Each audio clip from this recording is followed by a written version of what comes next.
All right. What's up, everybody? How you doing out there? Welcome back to the show. This is last week's fight.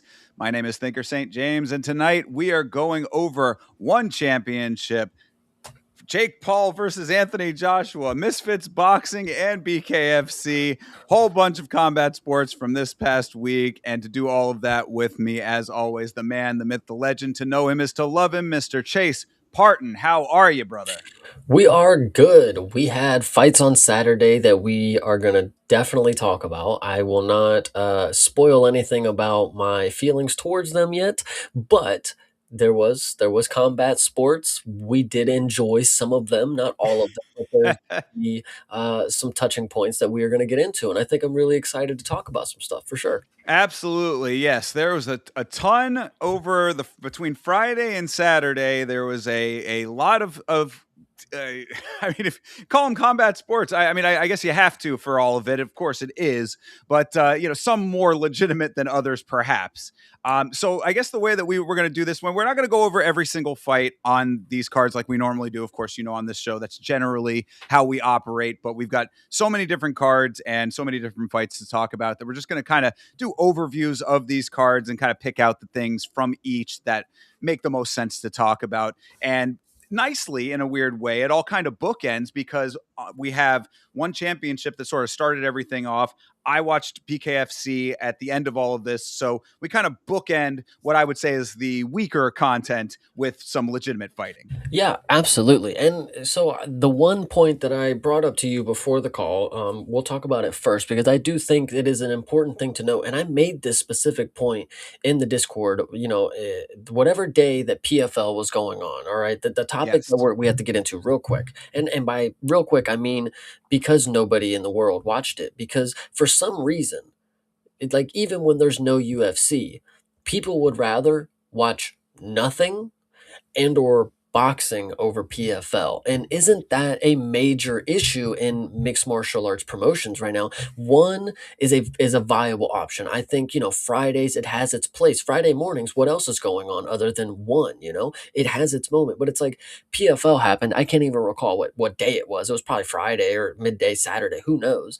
But the fact is nobody wanted to watch it. Like I have so many people in the Discord who will watch any amount of combat sports, whatever combat sports are on. They will watch Muay Thai, submission grappling, karate combat, boxing, boxing, bare knuckle, dirty boxing, but nobody takes time out of their day to watch the PFL, and it's a major flaw. And I want to see if you can tell me what's going on here. Yeah, no, it's a good question. I mean, and we've talked about a little bit of why I think that is because I do recognize that that is a reality in a lot of combat sports circles that it's an afterthought to most with anything else in the way it becomes an afterthought, and even when it's the only thing perhaps it's people find something else to do. And I think that the real reason, if I had to specify one reason, I would say that it's because PFL sells a bill of goods that it cannot produce. It tries to masquerade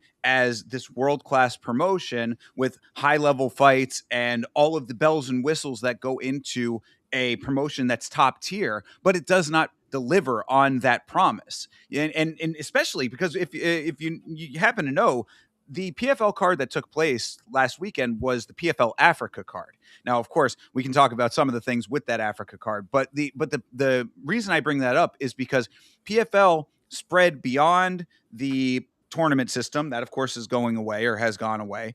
They have these regional promotions now, which is PFL Africa, PFL MENA, Europe.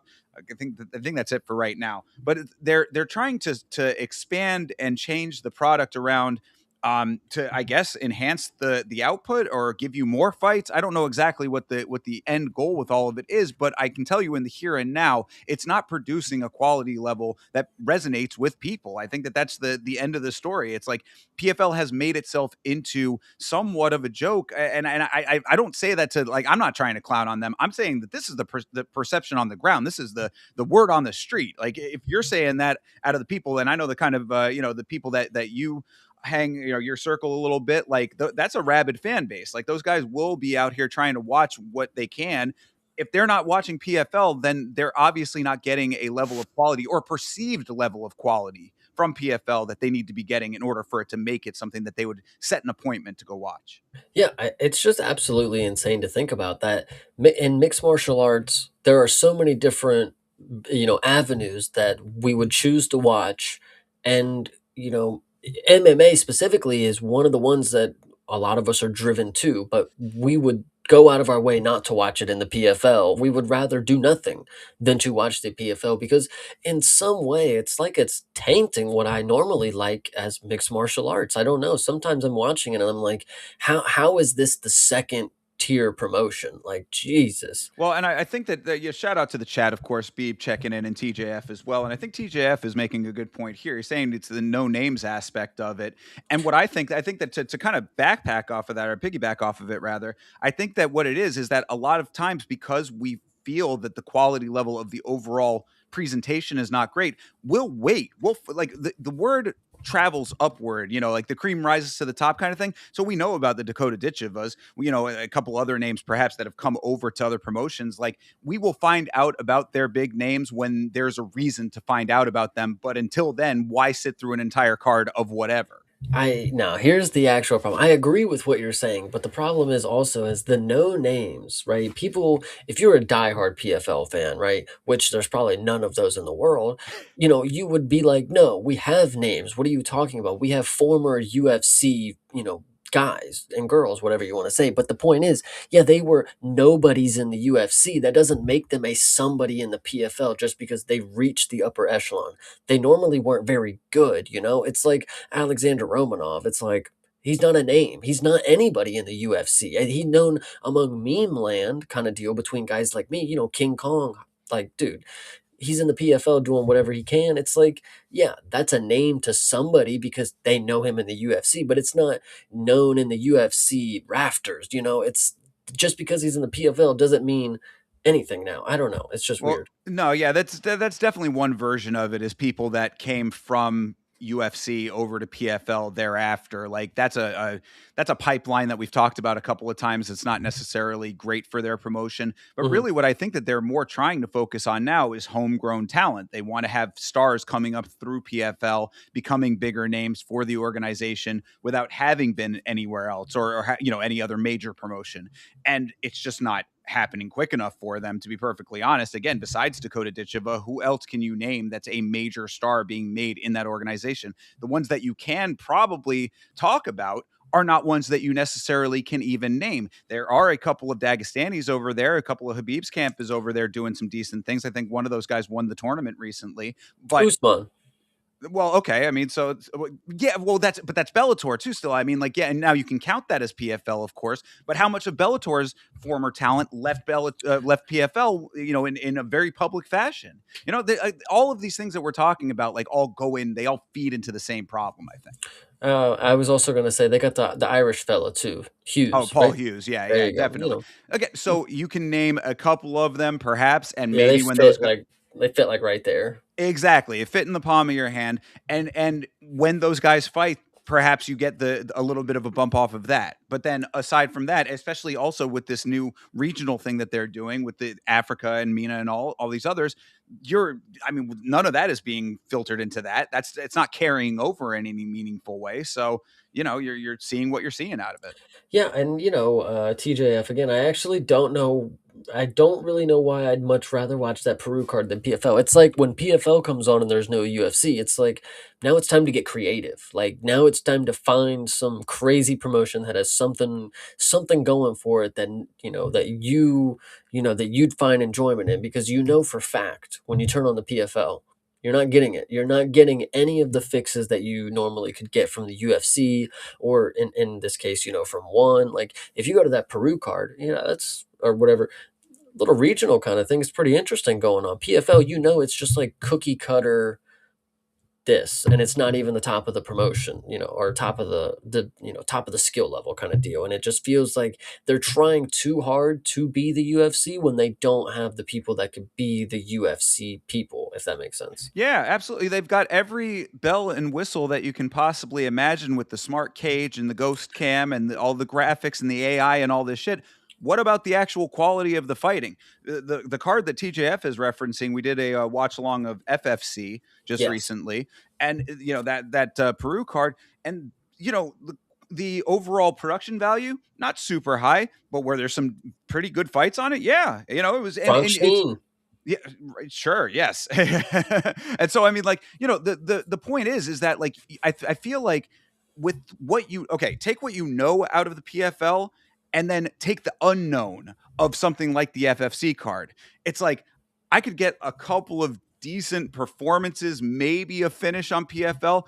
I don't know what I'm getting out of FFC. It could be an entire card full of finishes. It could be some of the craziest fighting you've ever seen. These guys are out here fighting for their lives, kind of thing. Mhm. So, like, you weigh the options on that, and I really do think it like all of these things are the reasons that PFL like needs to have a come to Jesus moment. Like, there needs to be like massive like a reimagining of how they present their product and what they are putting forth into the world, and how they're sourcing their talent as well. Because it's like, if you think that the Africa and MENA and Europe, like, those are supposed to be feeders to the main organization, and those cards aren't good. Because that's the other thing I wanted to mention, since we're talking about it, is that I do know somebody who did watch the PFL card, said it wasn't great. So it's like you are having your feeder organizations that aren't even feeding up talent that's going to lead to better main cards on the big shows. So it's like, dude, there has to be an overhaul of PFL in some real way. Something needs to change, and I don't know exactly what that is. Yeah, well, bankruptcy, it changes a lot of people. Yeah, all of that Saudi money getting yanked from them, getting ripped out of their pockets. Perhaps that might be the thing that'll kick them into gear. But who knows? I mean, now some of their cards are going to be airing on Vice, which is an interesting development. With the UFC deal ending with ESPN, they're still going to be on ESPN, so ESPN will have some little MMA representation. But what does that do for them? I mean, all the MMA fans, like the real hardcore fans, are leaving ESPN with UFC. So what does this mean for the future of PFL? It's certainly an interesting question right now. Yeah, but I can tell you one thing is certain is I'm still not gonna watch it yet. Until I see the reason why I need to turn it on. You know, with the UFC, there was there's commotion. When you get on social media, you see highlights, you see a reason like, oh, I gotta tune into that. To be fair, it's look at Power Slap. For some reason, it's intriguing. You see somebody just get slapped and unconscious, and maybe it is the most watched thing ever for that aspect. People are intrigued by it. Nothing at the PFL is like intriguing enough. They, like you were talking about, they have the bells and whistles. They had the ref cam, but True. they didn't make the ref cam. Like they didn't make it anything. It's like, oh, the ref has a cam, but like they never showed the ref getting some sick highlight with it. Like I so. think I think you're really, really cooking right now, actually. I think that this is a very good point. I think that what PFL needs to do is put their resources into their social media team. However, like, exactly what you're saying, highlights, get things that are going to get the promotion talked about in a legitimate way. However, that also comes with actually having the highlights. You need to have the highlights in the first place. So I mean, like, make all of those things happen in sequence together. But again, I think that there's a bigger, like, systemic problem with them, because if the talent is not there, if the talent that you just bought from Bellator has all decided to leave except for a select handful of guys, where are you going to be sourcing these people? Where are you going to be getting these highlights? Like, how are you going to raise your own stock with the current landscape that you've created pretty much for yourself? Like, all of these things are by their own design. That's why it's amazing to me that they have gotten to where they've gotten to. But at the same time, all empires have the ability to fall, and we'll just have to see how long they can make this thing last. Yeah, I'm curious because voice crack. I'm curious because they got to Africa to start whatever the word is, to get mixed martial arts in Africa, to get like the PI and shit like that. Right. They have their own version of it. They were the first to do that. I'm wondering if the UFC is just waiting to see how that goes. To just because they clearly have the resources to put a PI anywhere in the world. They've always talked about going to certain places and having a show in Africa, or we're going to go to Spain.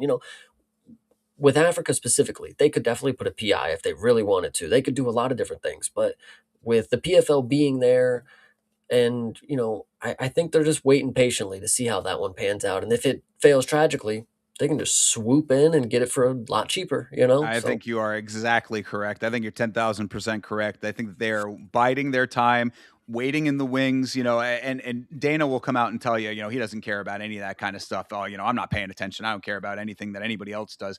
Guarantee you that they got eyes on it. And the second that that the liquidations start to happen and things start going a little bit more south for PFL, you take that PFL logo right off the building, you plant a UFC flag right on top of it, and then your assets become my assets, and see you later. yeah, that'd be really, really funny if the Africa PI was just the building that was already there from the PFL. Like they built it and they just renovate it later. It's like, I no, we'll mean, just changing some logos out ain't hard. true, just slap some paint on it.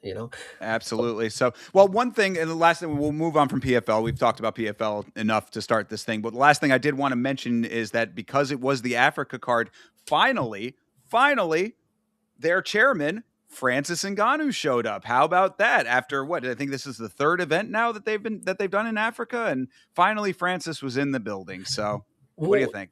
what I think is the obvious point, right? So he gets slandered publicly by Dana, and now he's coming out here to have his, to finally do what he said he was going to do. Now he's finally living up to his word.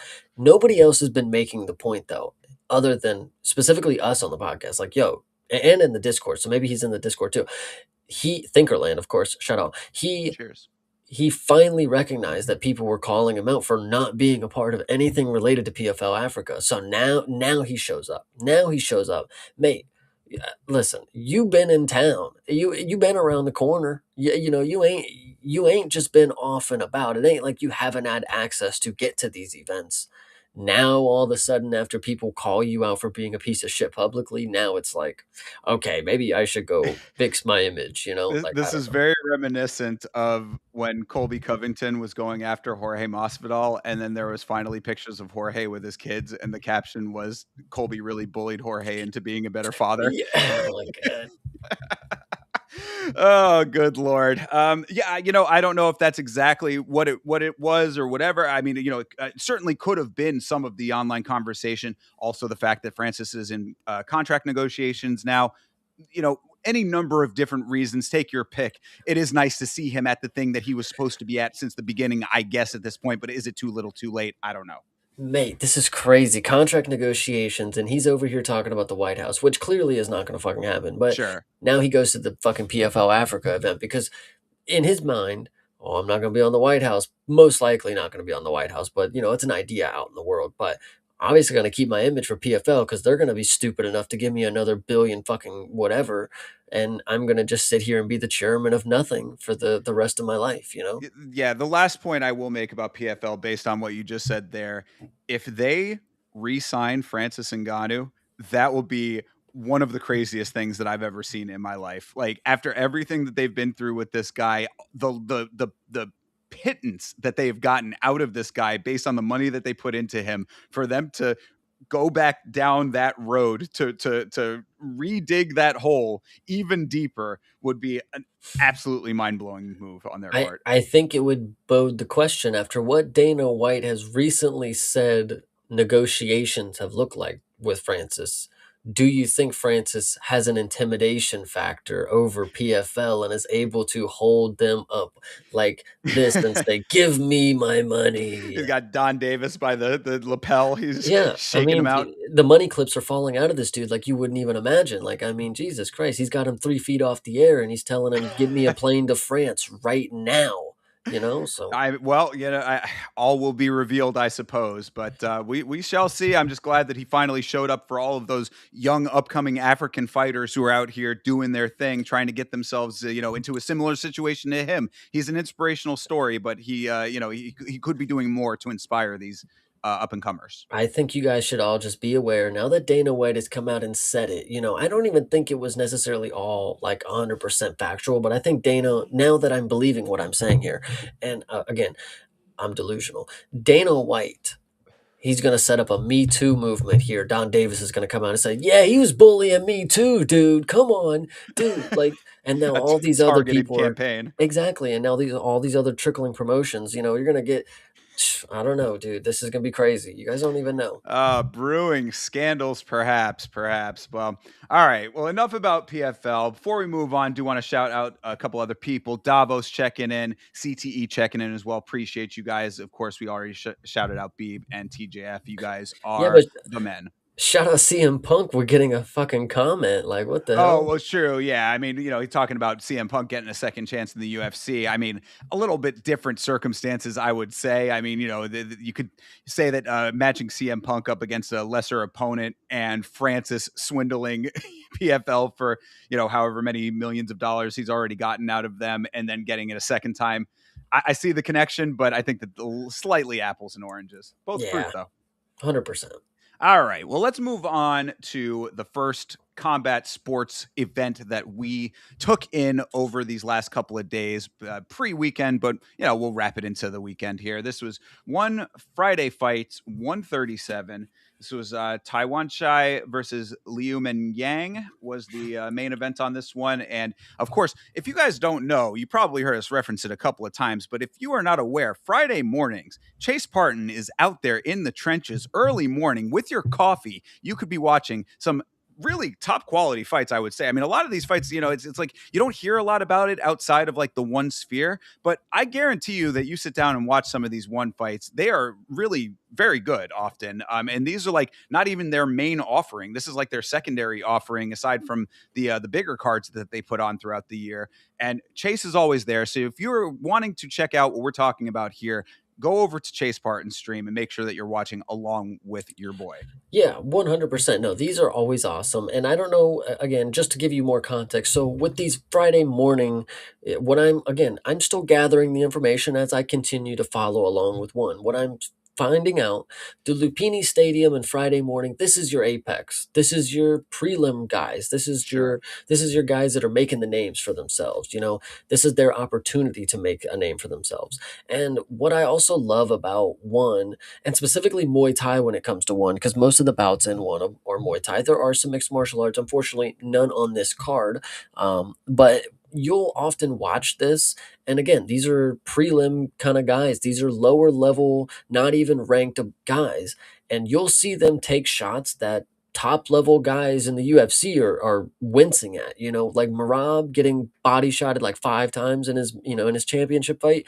Dude, you've never seen people take body shots like they do on one championship until you fucking watched it. Like these guys, they again, when I say they must have been doing it since they were, children, I mean, it's factual. Like it's literally what they've been doing. So there's a lot of people on this card that have been doing it since they were teenagers, and there's a lot of people who, there's specifically one where I don't think she has been, but we will talk about her in a second. But just really, really love these one cards. And in the morning, it's just such a different pace to get 4 hours in your morning. Like you said, you get a coffee, watch 4 hours of fights. You don't even have to watch 4 hours because what you understand is these are again prelim kind of guys, not really middle of the road before you get ranked. You could watch the bottom half of the prelims up until the main card, 2 hours, call it a day, then go on about work. If not, you got 2 hours after. If the time lines up, you get to watch the main card. It's all really the same skill level, the same. You're going to get the same level of enjoyment and an excitement out of all of these fights potentially. And I think that's just what's kind of different about these is when the UFC comes, you got your prelims, and for the non-casuals, that's where the bangers kind of, they flood in there kind of deal. But when you get to certain fights, you know what you're going to get. When you get to Muay Thai, I mean, you could have two random guys from Thailand and they'll just put on a banger randomly in front of you. The best 9 minutes you've ever seen in your life. And then they just go on about their lives and then they'll be back in 3 weeks. Like it's just insane to think about. Yeah, no, big facts, man. I mean, what I like to do if I can is I'll have the fights on, have your stream on, and then I'll kind of be getting some some work done that I can get done, and I'm back and forth a little bit. I mean, I'm just able to sort of glance over, and then there are times where you're seeing some crazy knockout stuff, and then between fights. You can get some other stuff done. It's just nice to be able to have fights going on around you, like while you're, you know what I mean? Because like all the time when we are doing our watch alongs for UFC or for other cards, it's like we're so locked into it, and of course we want to be. You want to be paying attention to all of the action as it's unfolding and everything. But like if you just want it in your atmosphere, it's almost like background music at times. Like, you can kind of like focus in on it when you can. You can do other things, whatever. Like, it gives you the option of having fights just on and around. And, as much as I can be immersed in fights is what I want. So, Yeah, absolutely. No, so there's a few that I do want to talk about though. Is there sure. anything else before we jump into it? No, I mean, you lead the way on this thing. I mean, I can just start scrolling down and you tell me where to stop or however you want to do this. Cause, I mean, there's a lot of fights on this one, obviously. They always do pack these things pretty jam packed, full of fights. Yeah, so I mean, if however you want to Gotcha. go through this here. So if you go to the third fight that happened all the way down at the bottom, Sure. it's the first female bout. Yes, with the Regan Gowing. Yes, so this one specifically brings up an interesting point, and I think I was flawed in my assumption here. So when you see people from other regions outside of Eastern Asia kind of deal, my assumption has been okay. They train Muay Thai, they've been over training Muay Thai, they've been the better ones of their region, and then they're like, okay, we need to send you over to Thailand. You got to get better by getting in tennis, you have to get better by facing better competition. That's what it is in Muay Thai and combat sports. You're only going to get better by facing a better opponent. I think she was sent here, or my assumption, presumably, she was sent here because she's really fucking good. She's getting the best training now, and she's going to be a killer here soon. She's out here competing with the best. I was mistaken. I was very, very mistaken. She was 36, 7 years old, whatever it was. Got her ass handed to her. It was like a first round finish. I'm pretty sure it was a second round finish. Gee, whatever you want to say, I was wrong here, and that's just the first thing that I wanted to know is Canada did not have the Muay Thai credentials that I thought she was going to have. We've seen people from Scotland, people from Iran. There was actually an Iranian on this card that actually did very, very well.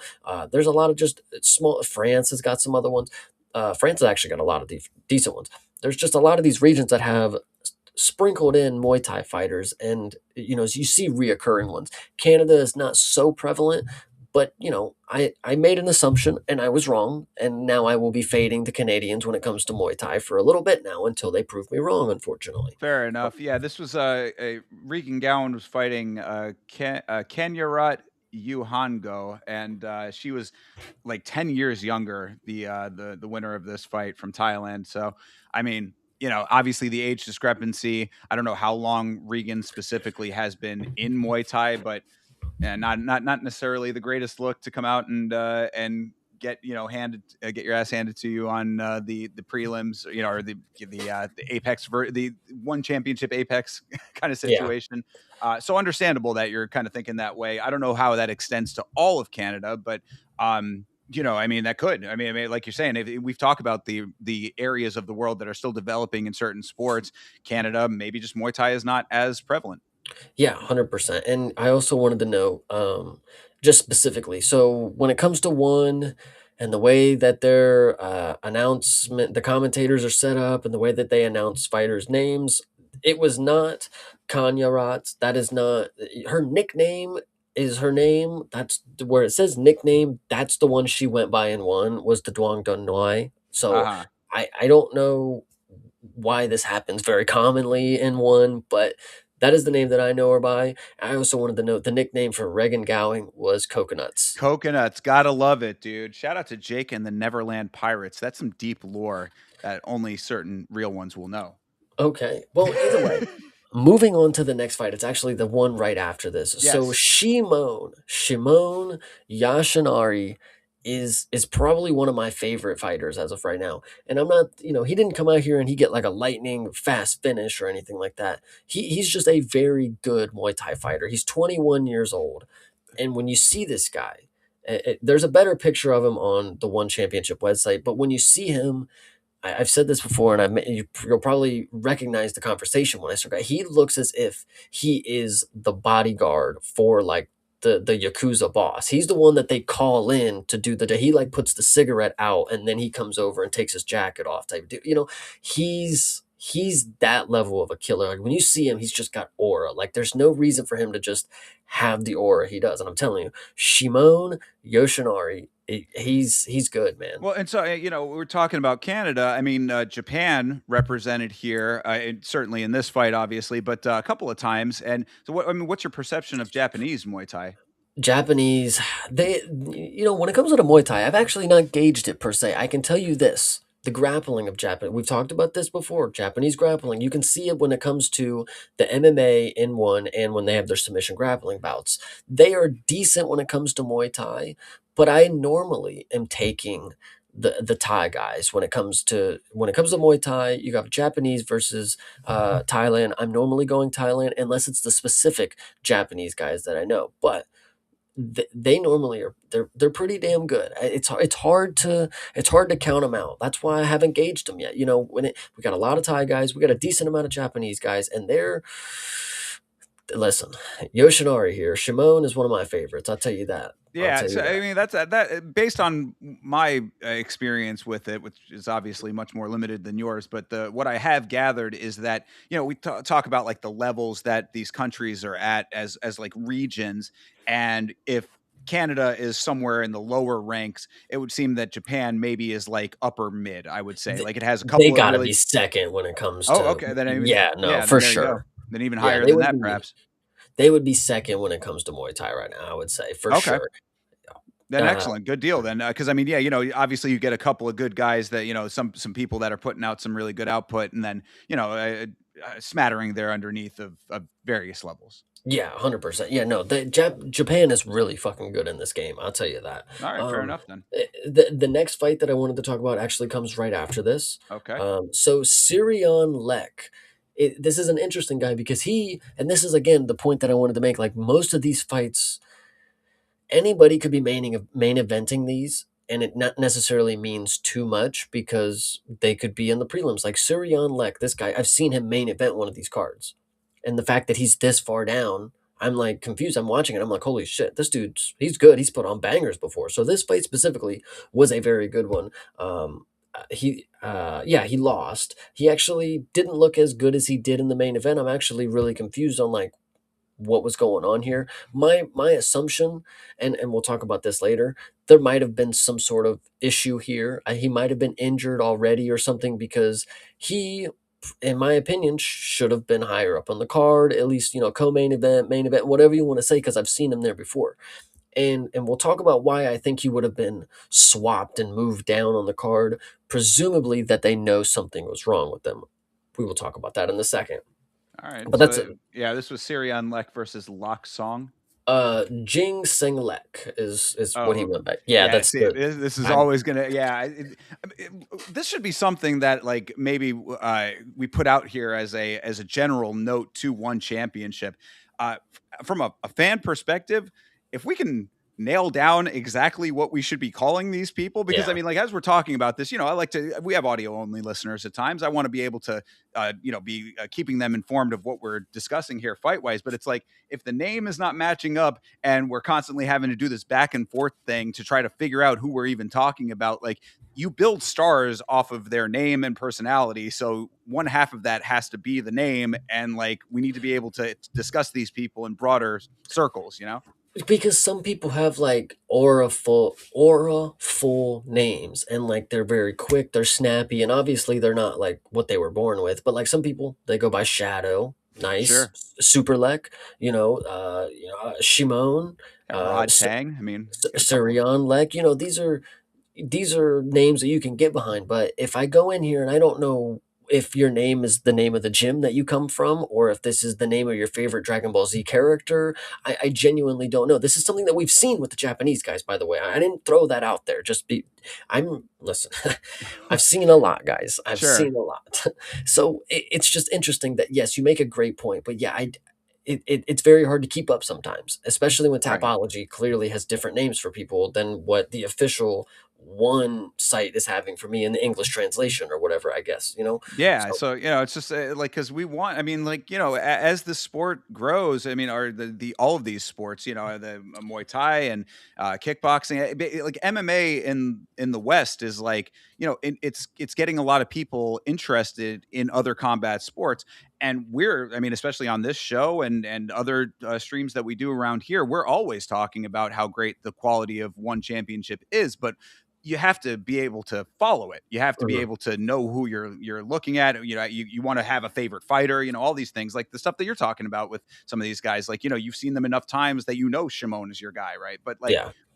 if you're just getting into it, it's hard to know where to start. Yeah, 100%. Yeah, no, this one definitely made me raise an eyebrow initially because why wasn't he higher up on the card? And he lost. And he was kind of like a real dogged fighter in that first fight that I saw of him in the main event. So it was real confusing to me to see him get hurt so many times. But he was still dogging his way through it. That's why I was like, something must have been up. And we'll talk about why I believe that. So next fight, Yep. you got Mr. On the right hand, you got Mr. Tong Poon with his text paint tattoo on his chest. The drippy paint Yes. is all you need to know about this guy. I mean, he lost to a 22-year-old, by the way, from China. Sure, decent, but you couldn't really say anything else other than that dude has a really bad tattoo on his chest. Like Sure. that was the entirety of the fight. That's all you can take away from this is that dude had a bad tattoo and lost to the Chinese guy. Kind of. Sure. Tong Poon versus Pai Man Zhang. Yeah. So that one it was okay. It was all right. All Now right. the next fight is more important. This one is a Yod IQ, right? This is another guy who I've seen a few times, and the name sticks out. You remember Yod IQ? It's obvious. Like I mean, Elon Musk. His name Z equals 77 or something like that. And this is exactly what I'm talking about. Shit like this you remember, and why you should remember Yod IQ, and this is important to know. So Yod IQ, he won two fights in one, and then he lost a unanimous decision to Alexei, this guy that he just fought. And then he has now won nine in a row, 10 including knocking out the dude he lost to in the first round. So, if you want somebody to look out for, Yod IQ is definitely your guy. He's 23 years old, and I mean, there's no reason to doubt him at this point. The unanimous decision loss that he took early on in his career in his third fight clearly meant nothing if he just starches it, that guy, 10 fights later, just demolishes him in the first round. And now that I think about it, if he's 23 now, when the hell did he fight this dude? If this was, I mean, 2023, okay, so he would have been 21 years old or whatever. So this is a good one to look out for. Yad Yeah. IQ is good. Making some improvements. I like it. Yeah, All definitely right. like that one. Um, and then next, again, the next fight after this, you got Muhammad from Iran. This is another interesting one. This is Yeah. one that Mohammed Sayasarani. that's actually I think that's it. Yeah, so he's fine. This is another guy that I said, you have Iran, Lebanon, and some other. I don't know if these are even close to each other, but things like that. The flags look very similar too. When Yeah. you think of regions like that, they have some up and coming prospects that these these are regions that are not necessarily prominent in MMA that you don't see very often, but in Muay Thai, sprinkled throughout a lot of these one cards, you will see some of these regions, and they do pretty well. There's actually a couple different sets of brothers, I'm pretty sure, from specific regions that are doing very well. But Smoking Joe, the funniest nickname. I don't know why I always love nicknames like that. Smoking Joe came out here, put on a good performance, but then of course lost in the second round. So Iran, shout out, Muhammad got the dub. This is love it. Yeah, Um, absolutely. And there was yep. somebody recently in one of the chats that one of my watch-alongs that was from Iran, and I was referencing this fight. I was saying that if you really want to have people to get behind in your region, Muay Thai is definitely where it's at. It would seem. Yeah, 100%. Um, the next fight is 2 fights after this. Okay. You get Sam A, and Sam this is A, yeah, Sam this A is was the man. Frankie Edgar. If anybody didn't know, this is Frankie Edgar. When he retired, he went to Thailand, and this is him right now. Yeah, Sam A. Edward. I was that's what I was calling him in the chat. Yes. So this dude, I mean, what can you say? He's just an older guy, but he's clearly been doing it for the life of him. I forget how many bouts that they said he had, but this dude, I mean, this dude, he's the former strawweight Muay Thai and strawweight kickboxing and flyweight Muay Thai world champion. So he's clearly a credentialed guy when it comes to one and what they represent. He's still doing it. He's very old, and he picked up the W, and it was a decent fucking fight. 24-year old, what is the 18-year deficit? I mean, Jesus Christ, Sam May, clearly get back in here next week. I'm ready to see it. Like, Yeah. Yeah, he was great. He was rocking, man. I quite enjoyed that fight. and so this next fight, I think you're gonna have to actually go one more up, because this is where it gets interesting. The main event, and this is where I talked about earlier, I think that they knew somebody was injured in that fight with Suryan Lek, because I believe in this fight, and it was almost evident that there was something preventing Mr. Taiwan Chai, from competing at the fullest level. Therefore, they pulled him from the main event, and then he was then the co-main event before so when the second to last fight started, these two guys walked out, which is what the event was named after. They are the main event. They were supposed to be. This has happened before, and I was always confused on why they would do this sometimes. But co-main event starts, and it's the main event bout, of course. So it makes you question, okay, did somebody pull out of the co-main event? Like, where's the co-main event? We just skipped right into the main event. Okay, fight starts. We get a calf kick. Taiwan Chai lays down and doesn't get up. Fight ends off of a leg kick, a quote unquote leg break or something. Very interesting situation, but begs the question, did they know something ahead of time and he was just willing to continue to go on? Obviously, show must go on. Let's give the fans a performance, or something. Let me see what I can do. But, like, let's not make it the main event. Let's end on a good note. So we'll make you the co-main event, kind of deal. I I feel like something was really up here, because this was just a really weird, from what I was being told. Taiwan Chai is one of the greats. This is a guy that I was getting the pleasure to witness on a Friday morning. Like, this is a guy that I was told he was the Volkanovski of one. Think about that. That is Damn. a What's right. So when I see him come in here, get one leg kick in 52 seconds, and then he sits down and he can't get up. I mean, I'm clearly skeptical, because there was a lot of respect being thrown to this man's name about how good he is and what he is supposed to show me. And what I saw was something crazy going on. So I don't really know what was happening, but then we ended up getting the co-main event. The original co-main event happened right after, replacing the main event as the main event. And it just makes me believe that the same thing with Suryan Lek, is these two fighters entered the fight somewhat compromised, and it did not bode well for them. This is PTT versus Suryanlek. Is that was Uh, it, or what was the who was it?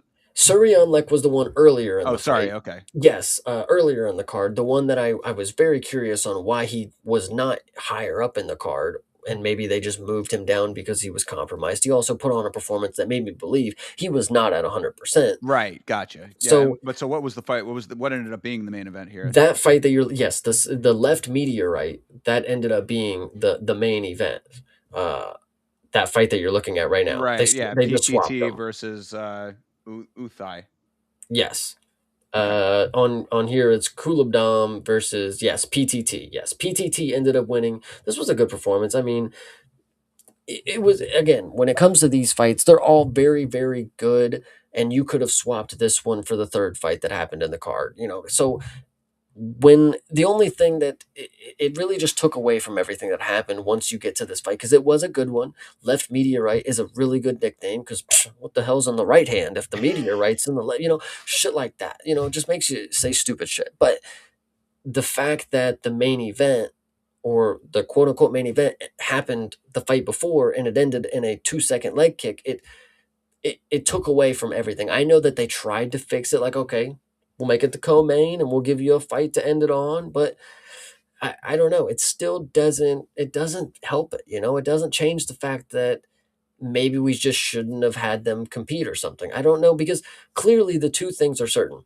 He got hurt really early. He was supposed to be the main event. Like, I mean, you can even say, if I don't know. There's just a lot of weird things when I think of that, and it just makes me think that they sent him out there, and he was probably not 100%. And maybe he wanted to go out there. I don't know, but it looks like the opponent knew exactly what the fuck was wrong, dude, and he kicked you right in your shit. So, Yeah, could very well be. I mean, it's like you said, the show must go on, but at the same time, is that fair to the fighters? Is that fair to the fans? I don't know. It's an interesting kind of debate that you can have about that. yeah, see, and Taiwan Chai is a legend. Shout out the 10-7. I mean, it is just interesting, man. I wish I would have got to see it, but I think he was compromised. I wonder if there's going to be anything, said about that. But one has definitely done this before, where they'll swap out the main event for a fight earlier on in the card, and they just don't give reasons, but they're able to do it on the fly. I don't know. Fair enough. Well, I mean, I guess then that was the one championship card. That was the Friday Fights 137. Overall impressions are, I mean, pretty much as you just described them. I would say, right? I mean, just it's like it's one of those things that there's not a whole lot of like variation. It's just solid. Like if you have those cards that are like really great, and then you have like terrible cards, and then there's like the middle ground, and like it feels like the one Friday Fights are like always in that middle where it's like they're just solid overall quality output, then that's really all you need to know and get. Yeah, no, for sure. And chat CTE and 10-7. I'm not ragging on Taiwan Chai. I feel bad for him, really, because something really must have went on in that fight. Like, it's I watched that, and it's not like I'm sitting here and like being like, damn, that dude fucking sucks. Like, what the hell did I see? No, he like genuinely went in there, took one leg kick, and like his leg just stopped working. Like, I don't know what Yeah, it like, and it looked weird too. Like, if you really want to break it down, like, it's not like the way that I described it, he just sat down and didn't want to get up. No, like his leg, like when he took the leg kick, like his leg like locked up. Like his leg was like you could see all the muscles like very tense in his leg. So I don't know what was going on, but like it did not look as if he was ready to compete or something. If what I was being told, and as you guys are saying right now, going to war with Superbon, again, back to the namesake, Superbon's somebody that I know. If he went to war with somebody that I know, he must be pretty damn good. But going in here and leg kicks are, again, we go back to what I've seen these guys take shots compared to what I see in the UFC or compared to other promotions. Like, these guys they're not going down unless it really fucking hurts. We actually got a lot of different nut shots in this card. We normally don't get a lot of them, but this card specifically, we got a lot of different ones. But I'll tell you what, like Joe Rogan loves to talk about, that steel cut works, man. They were good. They were good to go after about 30 seconds. And whatever leverage they can get on an armbar, I don't know, Joe Rogan, but they were doing fine out here when it came to Muay Thai. So either way. fair enough. Yes, shout out the Thai Cup. Yeah, all right, well, Oh, good he deal. I posted mean, it with broken. Yeah, see, it's got to. He must have had it broken the day before or something. Like, Jesus Christ, that sucks. yeah, and again, like we talk a lot about the gambling aspect of all of this stuff and how prevalent it is in combat sports now and all of our lives and in general, it seems. And like things like that, I mean, like I don't know if there's necessarily a crossover with like this specific fight, but like stuff like that is exactly why you'll see like markets going crazy. You know what I mean? Like all of a sudden, the line will just spike and go in an entirely different direction. So, um, I just it's hard to say like what's okay, like how that should be handled or like what's the right way to do it, because it's like you don't want to deny the guy the ability to fight if he wants to go out there and fight. Obviously, he still took the fight. He didn't say that he didn't want to do it. But it's like I don't know. I feel bad for like some of the people who might have had money on him. I mean, obviously, if he's a legendary guy, that comes with a status that would lend one to believe, if you're even just taking a glancing look at it, oh, this might be the guy that I want to put the money down on. And then he's coming into the fight compromised. A bunch of other people on the other side might have known that, or potentially ended up knowing that, or the organization certainly knew that, if that's what we're believing is the case. So, I mean, it's just tough when you add the gambling aspect into all of this, because those behind the scenes things, where does it get to the point of where it's fight fixing? Does not. I'm not implying that for this fight or this card or one championship in general. I'm just saying that like you start crossing over into an area that's a little bit more gray. It starts getting a little bit more nebulous, and then you have questions that are getting raised about you, your organization, the fighters, etc. Yeah, I mean, and you make a, you ask the question. It's like, did the promotion know? It's like, why else would they not have their main event perform at the last fight? Like, what would actually be the reason? Like, I'm curious. You have him front and center on the top of the fucking thing right here.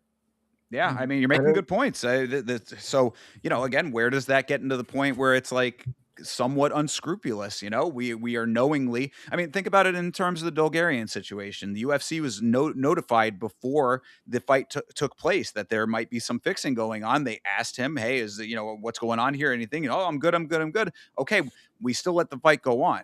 Yeah, Where's the level of culpability? Like, is there culpability in this where it's like, oh, the guy is obviously compromised or, or at least potentially telling the organization that that's the case. Let the fight still go on. I'm just saying that like you start getting into these conversations and it's not a conversation you want to be a part of, I would say. yeah, 100%. So, But yeah, all right. that about wraps up one. It was definitely an interesting experience. Yeah. Like, well, your question. What was my overall experience?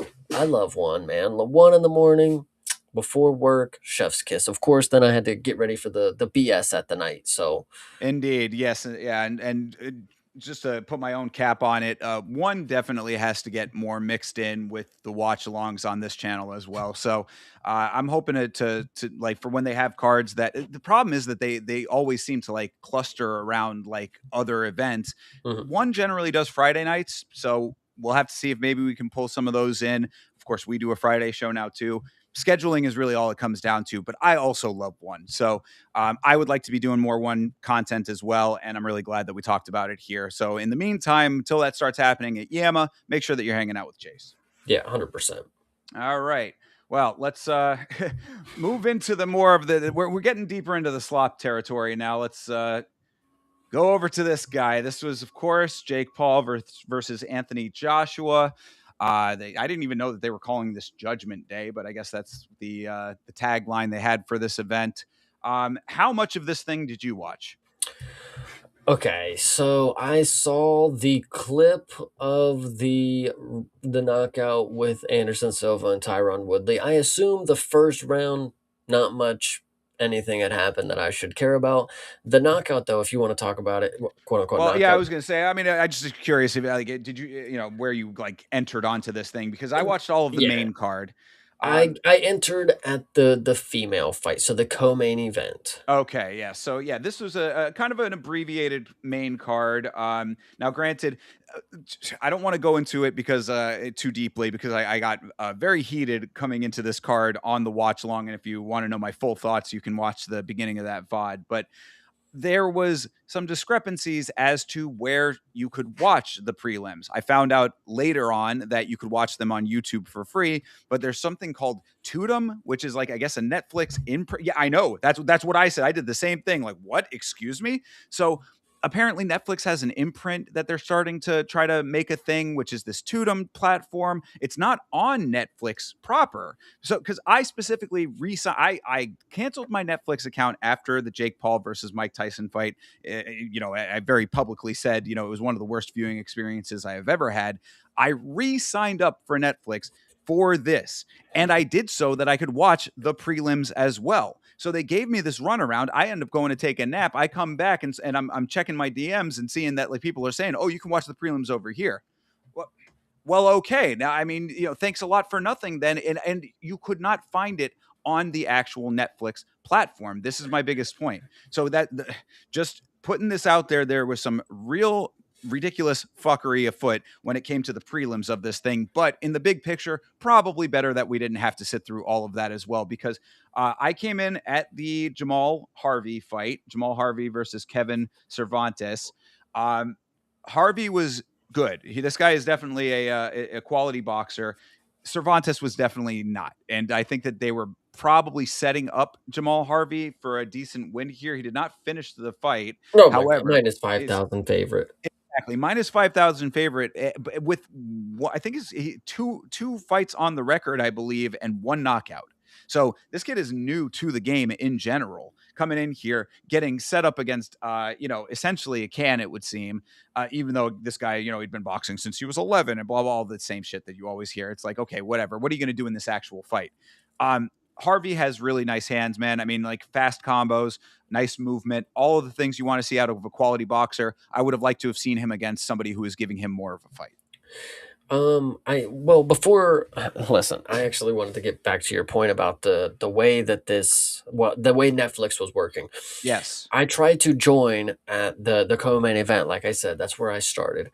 And for one, I open up Netflix, it's not even advertised on the main screen. Yeah. The Paul event, like there's nothing saying that Paul and whatever Joshua's live.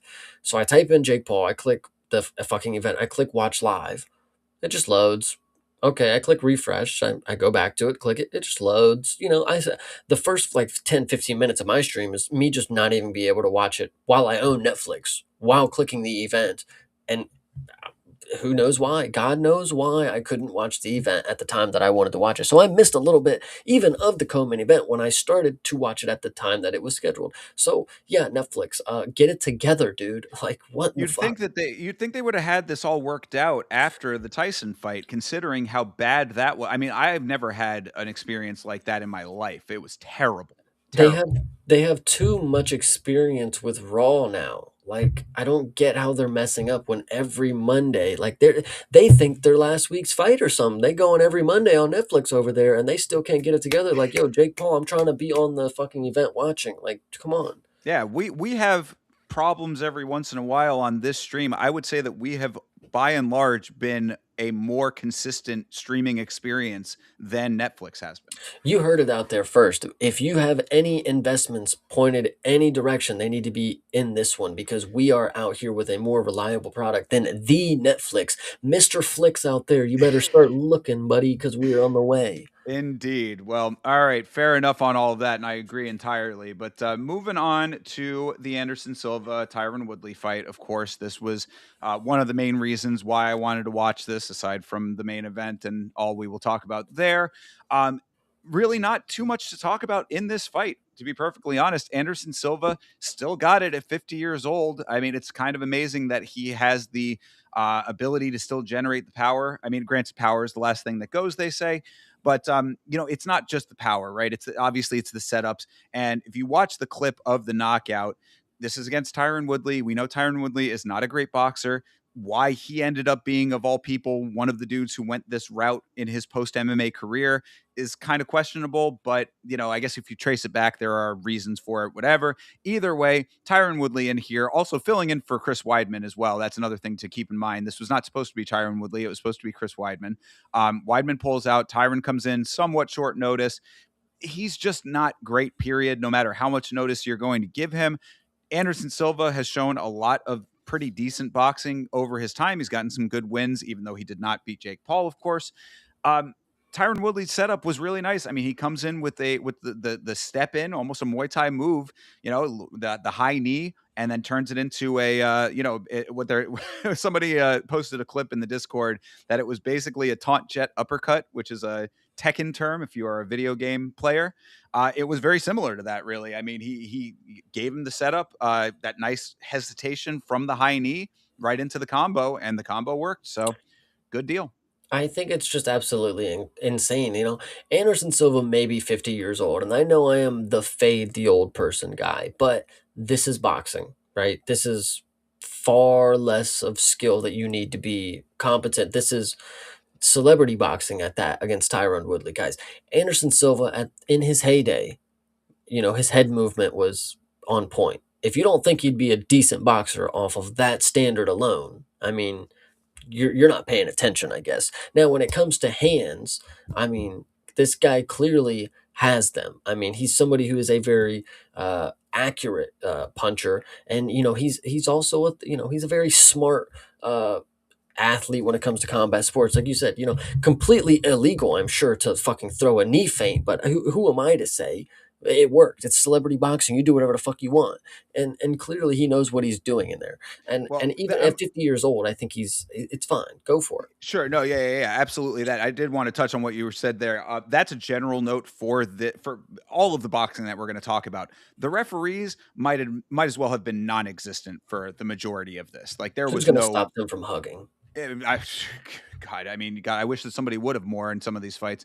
Yeah, I mean, as far as Anderson Silva goes, I don't think he was actually like trying to throw the knee. I think it was Well, more it's of a not. But even still, I don't think you're allowed to. I can't fake an elbow, can I? Like you well, I don't know, think he was even faking a knee. I think he just like raised his leg up high to like he was just doing a high step. Now, I don't know how you interpret that. Yeah, you could say, hey, you got to keep your knees less angled. I don't know. Like, what do you even say to that, right? Like, if what's I the if I acted like I was gonna kick you, I mean, you would be like, like, isn't that? I don't know. It's celebrity boxing, so who cares? We see we're gonna talk about what Jake Paul was able to accomplish. So Absolutely, yeah. And so I mean, look, a nice knockout here for sure. Knocked him out pretty clean. I mean, Tyron Woodley was out. Do want to touch on this comment from CTE. Is Anderson that good, or is Tyron just that bad as a both. boxer? Yeah, I mean, that's literally exactly what I was going to say. I mean, it's Anderson is like you said, Chase. I mean, Anderson is a cerebral fighter. This is a guy who is whoops, sorry there. Yeah. Anderson is a guy who like as far as like placement of your body's what we would call ring generalship, octagon generalship in MMA, like a command of your presence in the environment that you're in the fight. Like Anderson Silva still has it, you can definitely see the movement is slower. I mean, at 50 years old, he's certainly not the spring chicken that he once was as far as like fast twitch movement and all that kind of stuff. However, the placement of his body and thus the placement of the shots, his accuracy is still really great. His power is obviously still there. His setups and his two steps ahead thinking, he's one of those chess players when it comes to that. It's like, if he's going to do this, I'll do this. And then he's going to do that and I'll do this. He's thinking two steps ahead and all of that is still there. So when you have it against Tyron Woodley, who is not doing any of that stuff, pretty much all of the things that I just mentioned, not there for Tyron Woodley. Like Tyron Woodley is one of those dudes.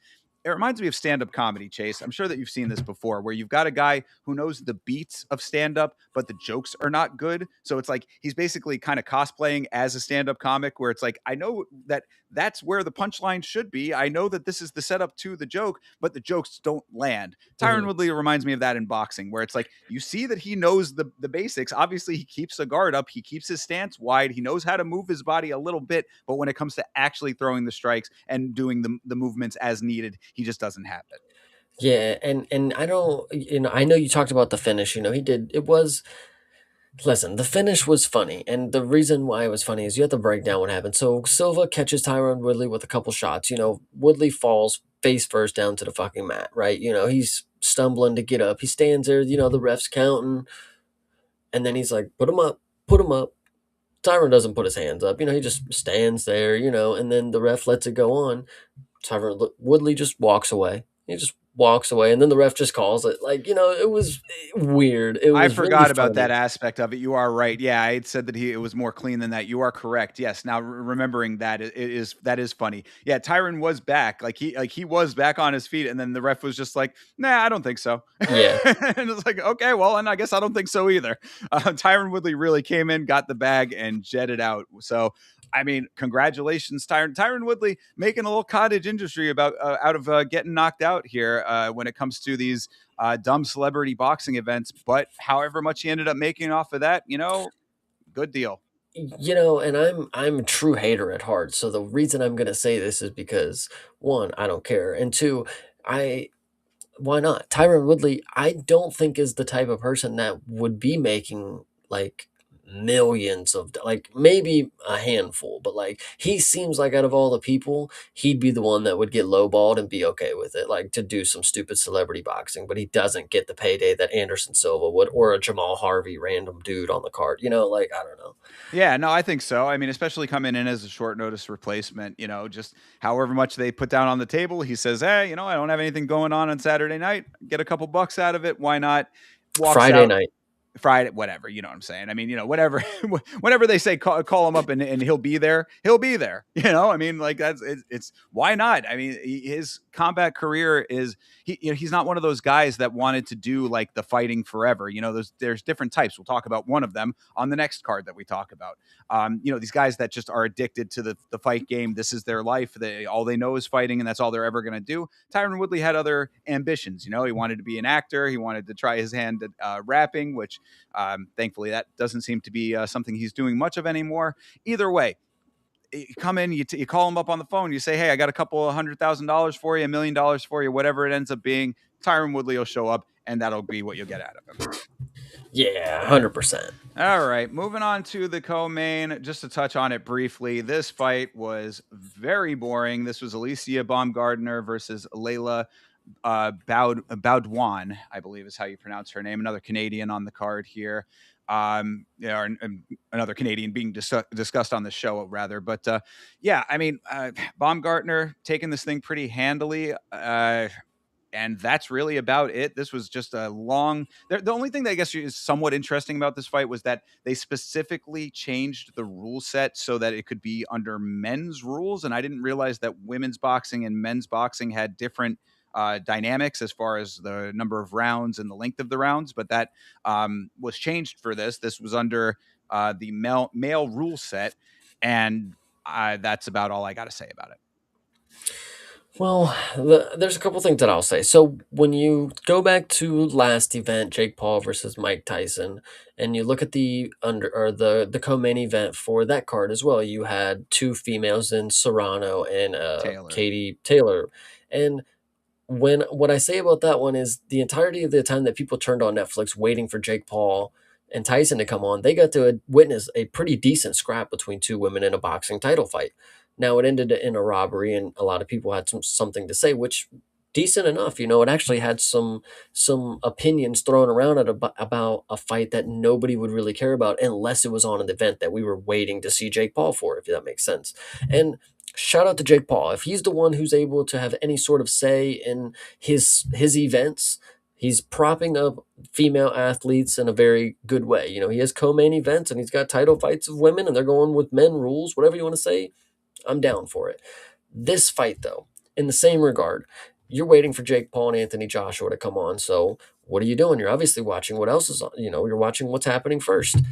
And this was bad. This was a very bad fight. And you go, listen, I just hate to say it, but when I see a fight like this, and then I see somebody wrap 7 belts around them, and then they do like a Ric Flair strut, like, I'm just like, it just makes my head hurt. Like, why do you have so many belts?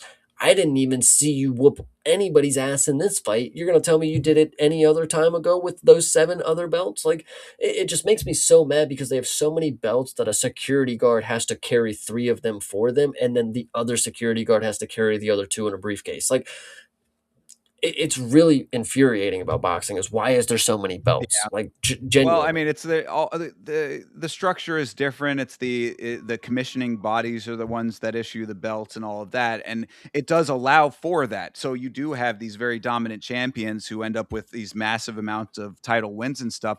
But you're right, it does create a different kind of perception because it's Baumgartner who you're talking about with all of those belts there. And granted, she won this fight. I think it was pretty clear that she took this thing handily. However, for it to be such a glorified point fight, which a lot of boxing does seem to be. I mean, this is why we've talked about boxing several times on the channel, and it's compared to essentially any other form of combat sports, it is the least entertaining, I would say, is exactly for this reason, is that if they're not going in there with express desire to end the other person, like, if they don't have that killer instinct to be like, I'm going to take this person's head off, you end up with essentially just point fighting. And then you can't even add in knees, kicks, and otherwise. So all you're doing is tap and I tap and you tap and I'll block and I'll move. And then it's just this big, the dance. This is literally the dance. I mean, it really feels like not necessarily choreographed, but it's very much a series of dance moves. You throw, I throw, we're back and forth, we circle. I mean, like it's not, it doesn't equal up to entertainment value. Yeah, 100%. No, I definitely listen.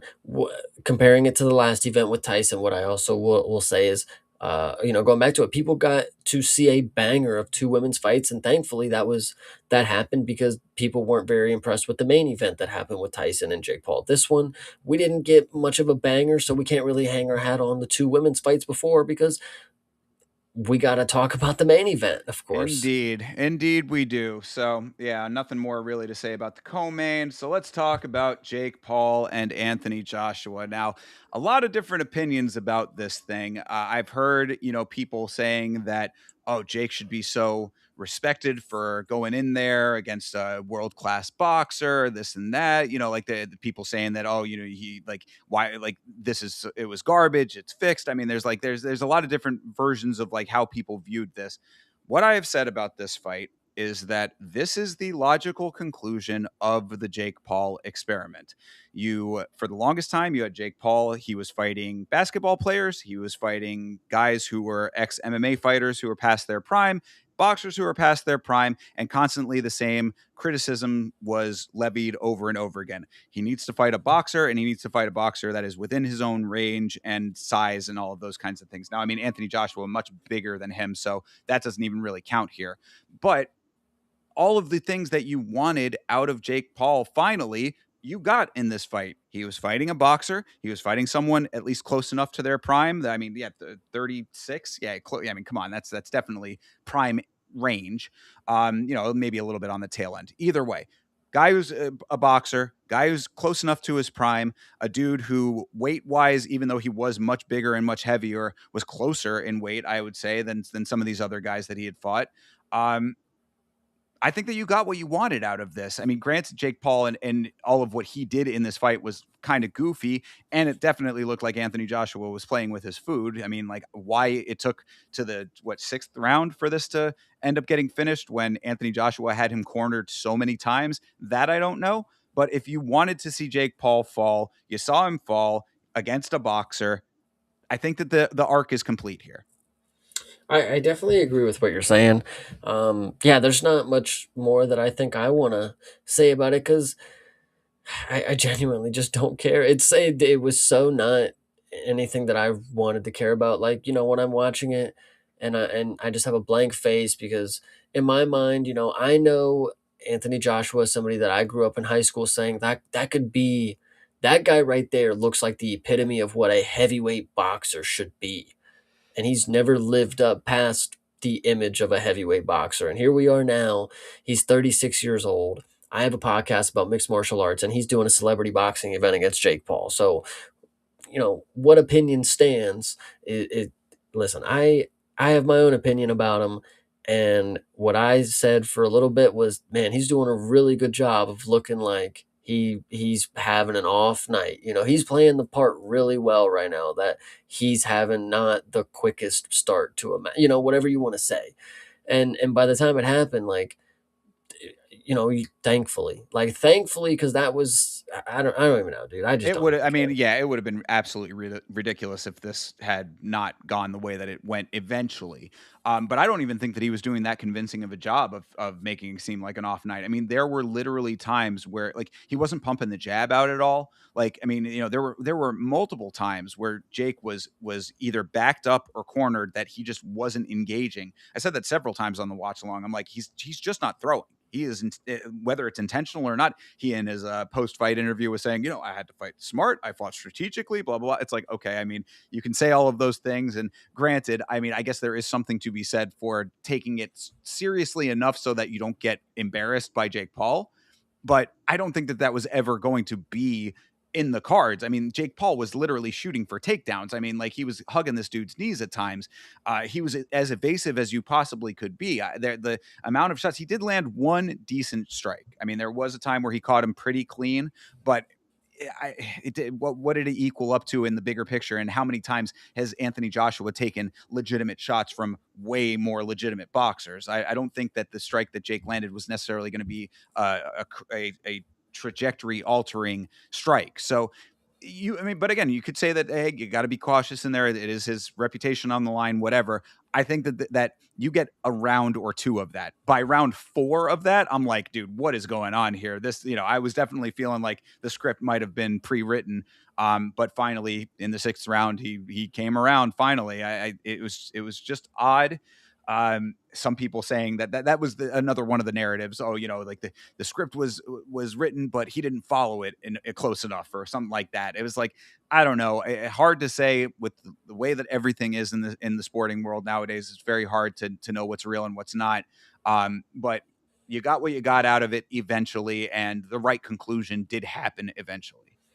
Yeah, at least when I enjoy my WWE, I know it's all fake. I don't have to speculate. Right. Yeah, and then that's really, the more I'm telling you, man, like it's going to be an unfortunate future. I feel like a lot. Like, we do this show, we've been doing this show for a while. I feel like going forward, we're constantly having to ask these questions, and that's not fun, I mean, like, it's not Mhm. a good thing. Like, the reason that you like these sports is because it's supposed to be an even playing field, and these guys are supposed to go out there and compete at their best, and may the best man win, right? I mean, that's the whole setup of all of this. You start adding in all of these other elements behind the scenes that turn it into a questioning of every single fight that we see.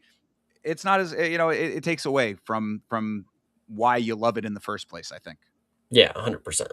So yeah, I mean, I think that's really about it for the Anthony Joshua Jake Paul fight. It happened. If, like I said, this was an end of a run, an era. I don't really know what you describe Jake Paul as. Like, I think it's going to be very interesting to see if he still is a draw for people after this now. Like, have people have now seen him lose? Like, is there still going to be interest? Is there going to be interest from his fan base? The younger people that he brought to boxing.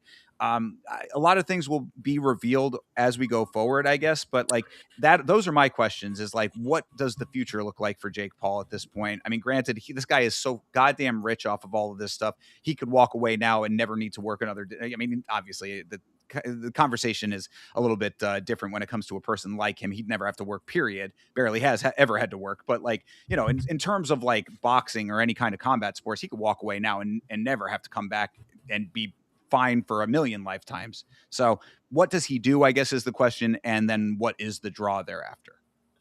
Yeah, I don't know. I mean, it seems to be that the family business is going into biographies and autobiographies because I don't know if anybody out there was wondering, but yes, the mother of the Pauls has a book that just came out. It's on Amazon.com audiobook. If you want a link, let me know. I'll get you one because she knows what's up. She raised two crazy hell spawns and she knows what's up. So now she's got to share her thoughts with the world. Who's buying this book, by the way, Thinker? Let me know. I have no clue who was buying that book. I really, really don't know. Yeah, the book, I believe, is called "I Hate the Pauls" or "I Fucking Hate the Pauls" or something like that, and then it's written by their mother, is what it's listed by on Amazon. So not her name, whatever her name might be, but something Paul. It is written. I hate the Pauls by their mother. Mhm. Yeah, who is reading this book? I could not tell you in a million years who is buying this book or reading this book. Um, because like, even as a person who's on the outside, who is like morbidly curious about like influencer life and things like that, like, I wouldn't go to that for that, you know what I mean? Like, I would make like, if it, like, and I'm not even talking about myself, just anybody in this position, I would probably be more apt to watch their reality show if I was curious about that side of things than some book that she wrote, which is going to be skewed from the perspective that she wants it to be coming from. I don't know.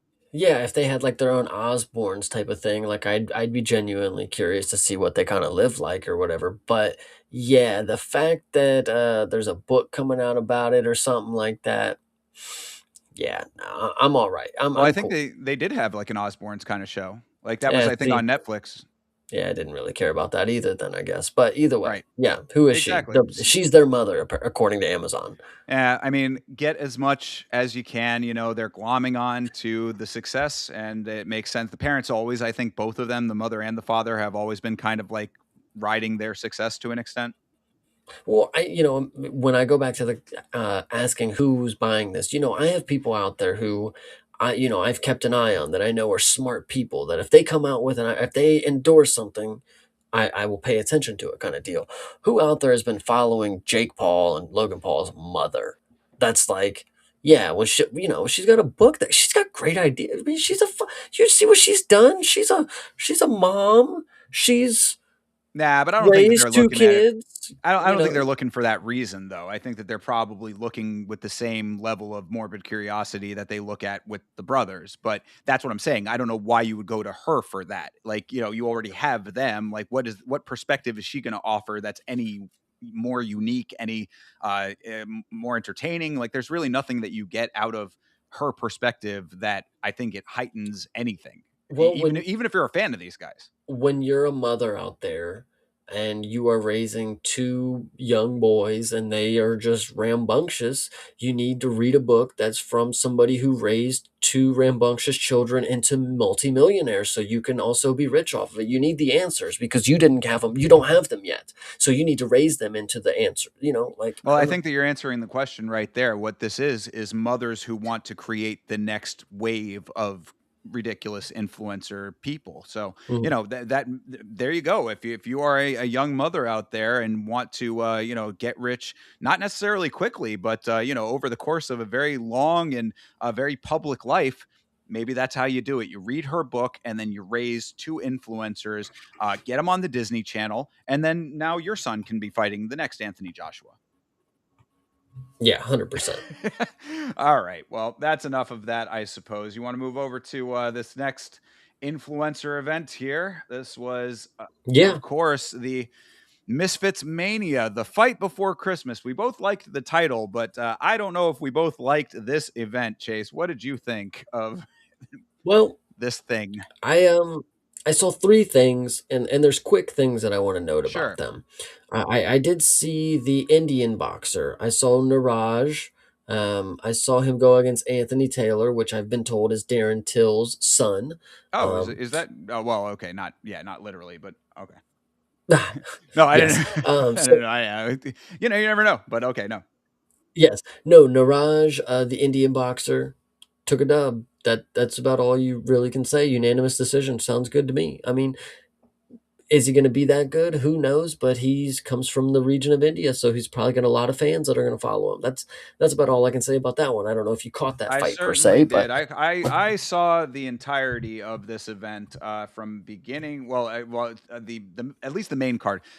I will give them a little bit of credit. The main card of this was pretty much the whole event. I think that the prelims were on YouTube or whatever, but them thinking that they could get $100 for a Rumble Premium subscription for this. annual And subscription. exactly, an annual. This is a subscription. This is not a one-time purchase. So now, granted, they did discount it to $50 as their promotional, introductory promotional price here for $50. But I'm like, who do you think is paying $50 to see this? Now, what I said was that if you had made this $10 one-time charge, you would have gotten 10,000 times percent the amount of people because for $10, I'll watch this dumb shit. But what you ended up with was everybody else just flooding all of the illegal streaming services and this and that, and coming into certain watch-alongs and asking for links incessantly. And it was a nightmare on top of a card that was already not that great to begin with. So to start off, yes, you talked a little bit about Niraj. We'll get to that in a second. We did have Taylor Starling on this card, who is a BKFC fighter. So she went in there and somehow did not win this fight, which was kind of crazy to think about, even if it was a split decision going towards Carla Jade, who I guess also is a bare knuckle fighter, maybe is what it's looking like based on her shirt, at least. So at least you had some level of actual competition in that. Um, really nothing to talk about in that fight altogether, though. The one that I did want to talk, I would really more want to talk about specific people than any of these fights overall. Dynamite Lopez. This is David Lopez. It goes by Dynamite. David Lopez actually is a legitimately good boxer, I would say. He was one of the standouts on this card. Got a really nice early finish, second round TKO. This is a dude who, if I don't know if he is an influencer on top of the boxing. You can tell that he takes his boxing somewhat seriously. This was a fantastic performance by him. Now, Garcia, don't know too much about him, don't know the level of talent there. But all I know is that Dynamite Lopez was a name that I was like, okay, I will keep that in mind for future reference because this dude actually put on a very impressive performance, I thought. Yeah, Yeah, he's 8-0, yeah, so yeah, yeah, yeah. Most at so yeah, I 21. got to assume because that's the thing about these influencer events is like how much of it is actual like athletes and how much of it is influencers. I am not this kind of thing gets so deep into the influencer sphere that's even outside of my knowledge. I'm pretty keyed in to the YouTube culture and stuff like that. I know a lot of the bigger influencers, but like you get onto some of these and I'm like, who the fuck are these people if they're influencers? And then some of them are athletes that I just don't know about yet either. So like Lopez, if he is a legitimate athlete, which he seemed to be, good deal. Keep on going because he was actually Nice. pretty good. Pearl Hell Gonzalez was yeah. also on this card. She is a former UFC fighter. I don't know if you remember that name. She might have actually even been a little bit before your time. She only fought in the organization Yeah, a no. handful of times. But yeah, Pearl Gonzalez was on this card, former UFC fighter, got the win. Again, nothing really to talk about there. Ty Emery, I think, is an influencer, and she was not great. So Pearl should have won this fight, and she definitely did. So good deal there. And the last person that I have to as like a standout was Amir Anderson. I don't know if he again he also could be a dude. Is he an influencer? Is he an actual boxer? I don't know. All I know is that he came in here against this Joe Laws guy. Joe Laws is a Scouser. He's another Englishman, from the same land as Paddy Pimblett. This guy, Joe Laws, he was a bull in a china shop. Oh my God. This dude came out there. He was trying to throw shoulders. He was winging shots. This dude legitimately looked like to me that the idea of like, when you have a friend who's like, man, I'll fight anybody. I don't give a fuck. I'll just go in there and I fight. I don't care, Yeah. man. I just go in and fight. That's what he looked like in human form, like just winging shots wildly. He really thought that he was going to out tough Amir Anderson, but Anderson actually was technical. So I really liked Amir Anderson's style, man. This guy looked good. He looked sharp. You said you aren't sure if this dude's a professional boxer or Correct. not. Click his thing real quick. Just I want you to do me a Sure. favor. Six. Oh, well, there you go. I mean, so Yeah, that's hilarious, ain't it? well, and like you said, though, what do those belts mean? He's 6-0, Yeah, dude. What could that even 6-0. mean? I would assume that some of those are amateur belts, but either way, I mean, yeah, it's you never know what level you're actually getting out of any of these things. But he looked good. So I mean, I don't know. Maybe Joe Laws is an influencer because he certainly is not a boxer. I mean, like the way that he was fighting, there's no way that this guy could have been an actual boxer. Impossible. But Yeah. yeah, so I mean, shout out to Amir Anderson. Much more technical, obviously. We'd have to see him against an actual boxer to know for sure, but he moved like one, he struck like one, and he got the win like one. So I got to give him credit there. Um, 100%. Aside from that, I mean, you talked a little bit about Niraj Goyat. I thought that, Nick Lamau. oh Did you gosh, yeah. Well, I mean, did you like that dude's I name? loved the name Nick Lamau. I did not necessarily like the fact that he was out of his element. Nick Lamau, yeah, he fought Ben Williams. Ben Williams, not necessarily a great boxer, but a dude who like actually knew how to throw a punch. Nick Lamau was just hiding the entire fight. This dude did not want to get hit. And so because of it, I actually was it got to the end because it went the full 5 rounds, and by the end of the fight, I was like, why is this guy still in this fight? Like, I mean, like, dude, you obviously you're not throwing anything. You're just getting hit. Like, what is the point of, I mean, I guess just as a moral victory to say that you made it through the entirety of it. But yeah, Nick Lamau was, yeah, he had no business being in combat. Ben Williams, on the other hand, not bad for an influencer. Yeah. Um, Goyat, I thought that he was not doing great in this fight early on, but ended up turning it around towards the end here. And Anthony Taylor, I was like, bro, this dude Goyat is emoting like crazy early on, had his hands low. He was like putting his chin right in the dude's face. Like, this should have been a walk in the park if you had any real. Any legitimacy in boxing, which if you're saying that he's connected to Darren Till, I would assume that he has some, but obviously not the case because No, Goyat. no, he got beat by Darren Till. Oh, he got sunned by Darren Till. Got you. Yeah, Okay. it's his Well then, yes. son. Now it's making a lot more sense then because yeah, I don't know. Again, these are all people I'm not very familiar with. So Goyat, I mean, is he somebody more that does he actually box? I don't know. Either way, these were not high level fights. At least this certainly was not. And Taylor, he had some moments early on, but Goyat took the reins of this thing and made it his own fight towards the end. I mean, close fight still because it wasn't great, but he gets the nod. So shout out to India. We had some Indians in the chat who were rooting for him, and obviously, congratulations to those people. Your guy won. Hell yeah. Okay, so moving on here. Yeah, okay. This one was actually somewhat interesting. This next one. This was Amado Vargas versus Nuruddin Shabazz. This is Dean the Great, they call him. Um, Dean the Great, I guess, is a guy who is not very well liked. I don't know why. Again, a person I'm not familiar with. So, what the reason that everybody doesn't like this guy, I don't know necessarily. But what I do know is that the two of these guys hated each other.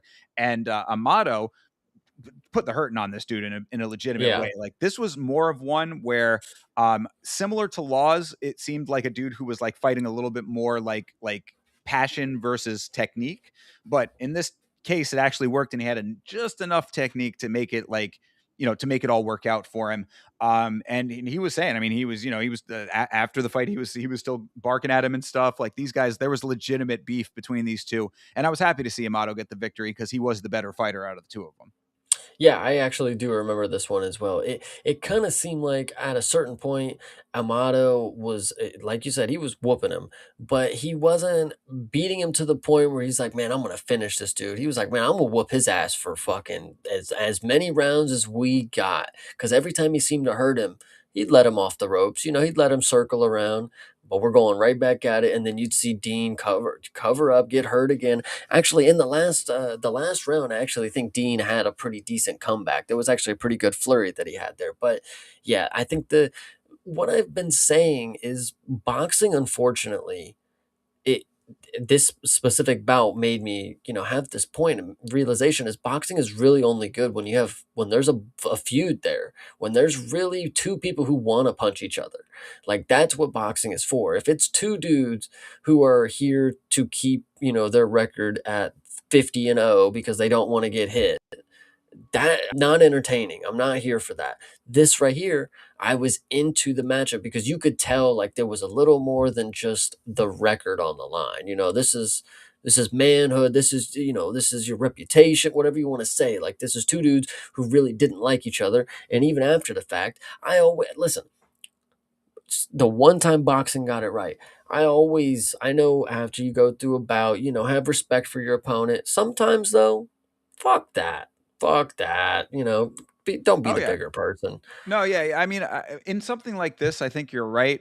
Like, there's something to be said for a guy who wants to keep the record intact, but you still need to go and actually make it a fight.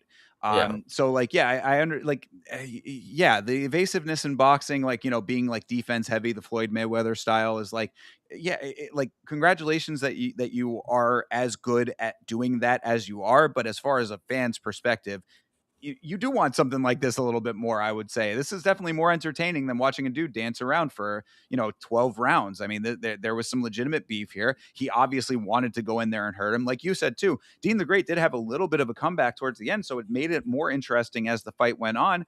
This was actually a legitimate fight this is actually a fight that kept my interest in a legitimate way, is I guess a good way to Mhm. put it. Like I was Yeah. actually invested in this. And to Amato's credit, after the fight was over, I guess that there was another boxer in Misfits that he wanted to fight, and the two of them had a really nice, respectful moment where it was like, "Look, man, you came to me. We have respectful words to each other. I respect you as an athlete, all this kind of stuff. You're not doing what this guy did. I respect you. I'd love to fight you." I was very happy with that as well because it showed that obviously this Dean the Great guy got under his skin for some reason. So I mean, you did what you needed to do. You got your chance at him there, and then you go back to being a more respectful person thereafter. I thought it went perfectly there. Yeah. Yeah. Armado was actually pretty good. I like him. Yeah, why not? I mean, if, in this world, why not? Yeah. True. All right, and then the co-main event, of course, was what I was here to see. This was Tony Ferguson versus Warren Spencer, and I actually have to say, I mean, even though Tony Ferguson really did beat the brakes off of Spencer for most of this fight, Spencer did not stop coming forward. I mean, like this guy Spencer, I gained a lot of respect for this guy just based on the fact that he was taking some heavy shots. He was really like he was engaging a lot of this and you could tell that there was a big skill gap, but like he really did not back down. I mean, even when he was getting really pummeled, he was like, I'm getting back in it. Stayed the course throughout the entirety of the thing. I mean, it was a unanimous decision for Tony, but I gained a little bit of respect for Spencer. He even lost a tooth. I don't know if you saw that. I did not see that. There you He go. lost a tooth mid-fight, yep. Wow. So how about that? I mean, yeah. So and this is also the guy that Dylan Dennis guillotined very quickly in the Misfits MMA bout that they had. So didn't know what to expect from him in boxing, but in the boxing realm, I was like, look, at least he's in there. At least I mean, you're going up against Tony Ferguson, who even at this stage of Tony's The career, champ. come on, dude. I mean, he's a champ in this sport. He is a dude who is extremely credentialed in combat sports, period. To go in there and put on the performance that this guy did, he certainly did more than Jake did. He wasn't shooting for legs as much. I mean, maybe he went down a couple of times, whatever, but like he was engaging. He was going face first into the fire. I got to give him the respect for that. Did we lose Chase? Oh, hold on. Okay. There's Chase. Yep, you're back. Okay, that was crazy. Yeah, continue. Yeah, no, I mean, I wrapped up, just saying that Spencer earned my respect by being a guy who, in the face of heavy opposition, was really trying to do it. I mean, it was obvious he was not going to be able to. A couple little moments here and there. This was Tony Ferguson's fight for sure, but I still got a lot of respect for Spencer for sticking it out. So when you see Warren Spencer's name next time, what are your thoughts instantly? Oh, that's the guy that Tony. What are you Yeah. filling in the blank there? Oh, I mean, as he's the guy that Tony beat, but I would say that But did he whoop him? um, Did 41 yeah. year old Tony whoop this guy? I mean, come on, Yeah, like kinda. I mean, like he kinda did, but at the same time, what I would say is like, who are they going to pair him up against? If they paired him up against the same guy that fucking Jamal Harvey fought on the Jake Paul card, he might have a shot in that fight. You know what I mean? Like if they paired him up against Nick Lamau, he would certainly have a shot. So there you go. That's what I would hope for Warren Spencer after doing what he did in that fight as a treat to him, as a thank you from the organization, pair him up with Nick Lamau. nice. Yeah, no, what I also want to say is the unfortunate thing is I know ending 25, Tony is 2-0, undefeated, and he is bigger, better than ever. But I will admit, it seems to me that he's lost a little bit of love of the game because he did not celebrate as if he won the Super Bowl this time when he won True. his title. He defended his belt, and I did not see champagne and tears coming down. So I'm a little worried. We're getting too complacent at 2-0, Tony.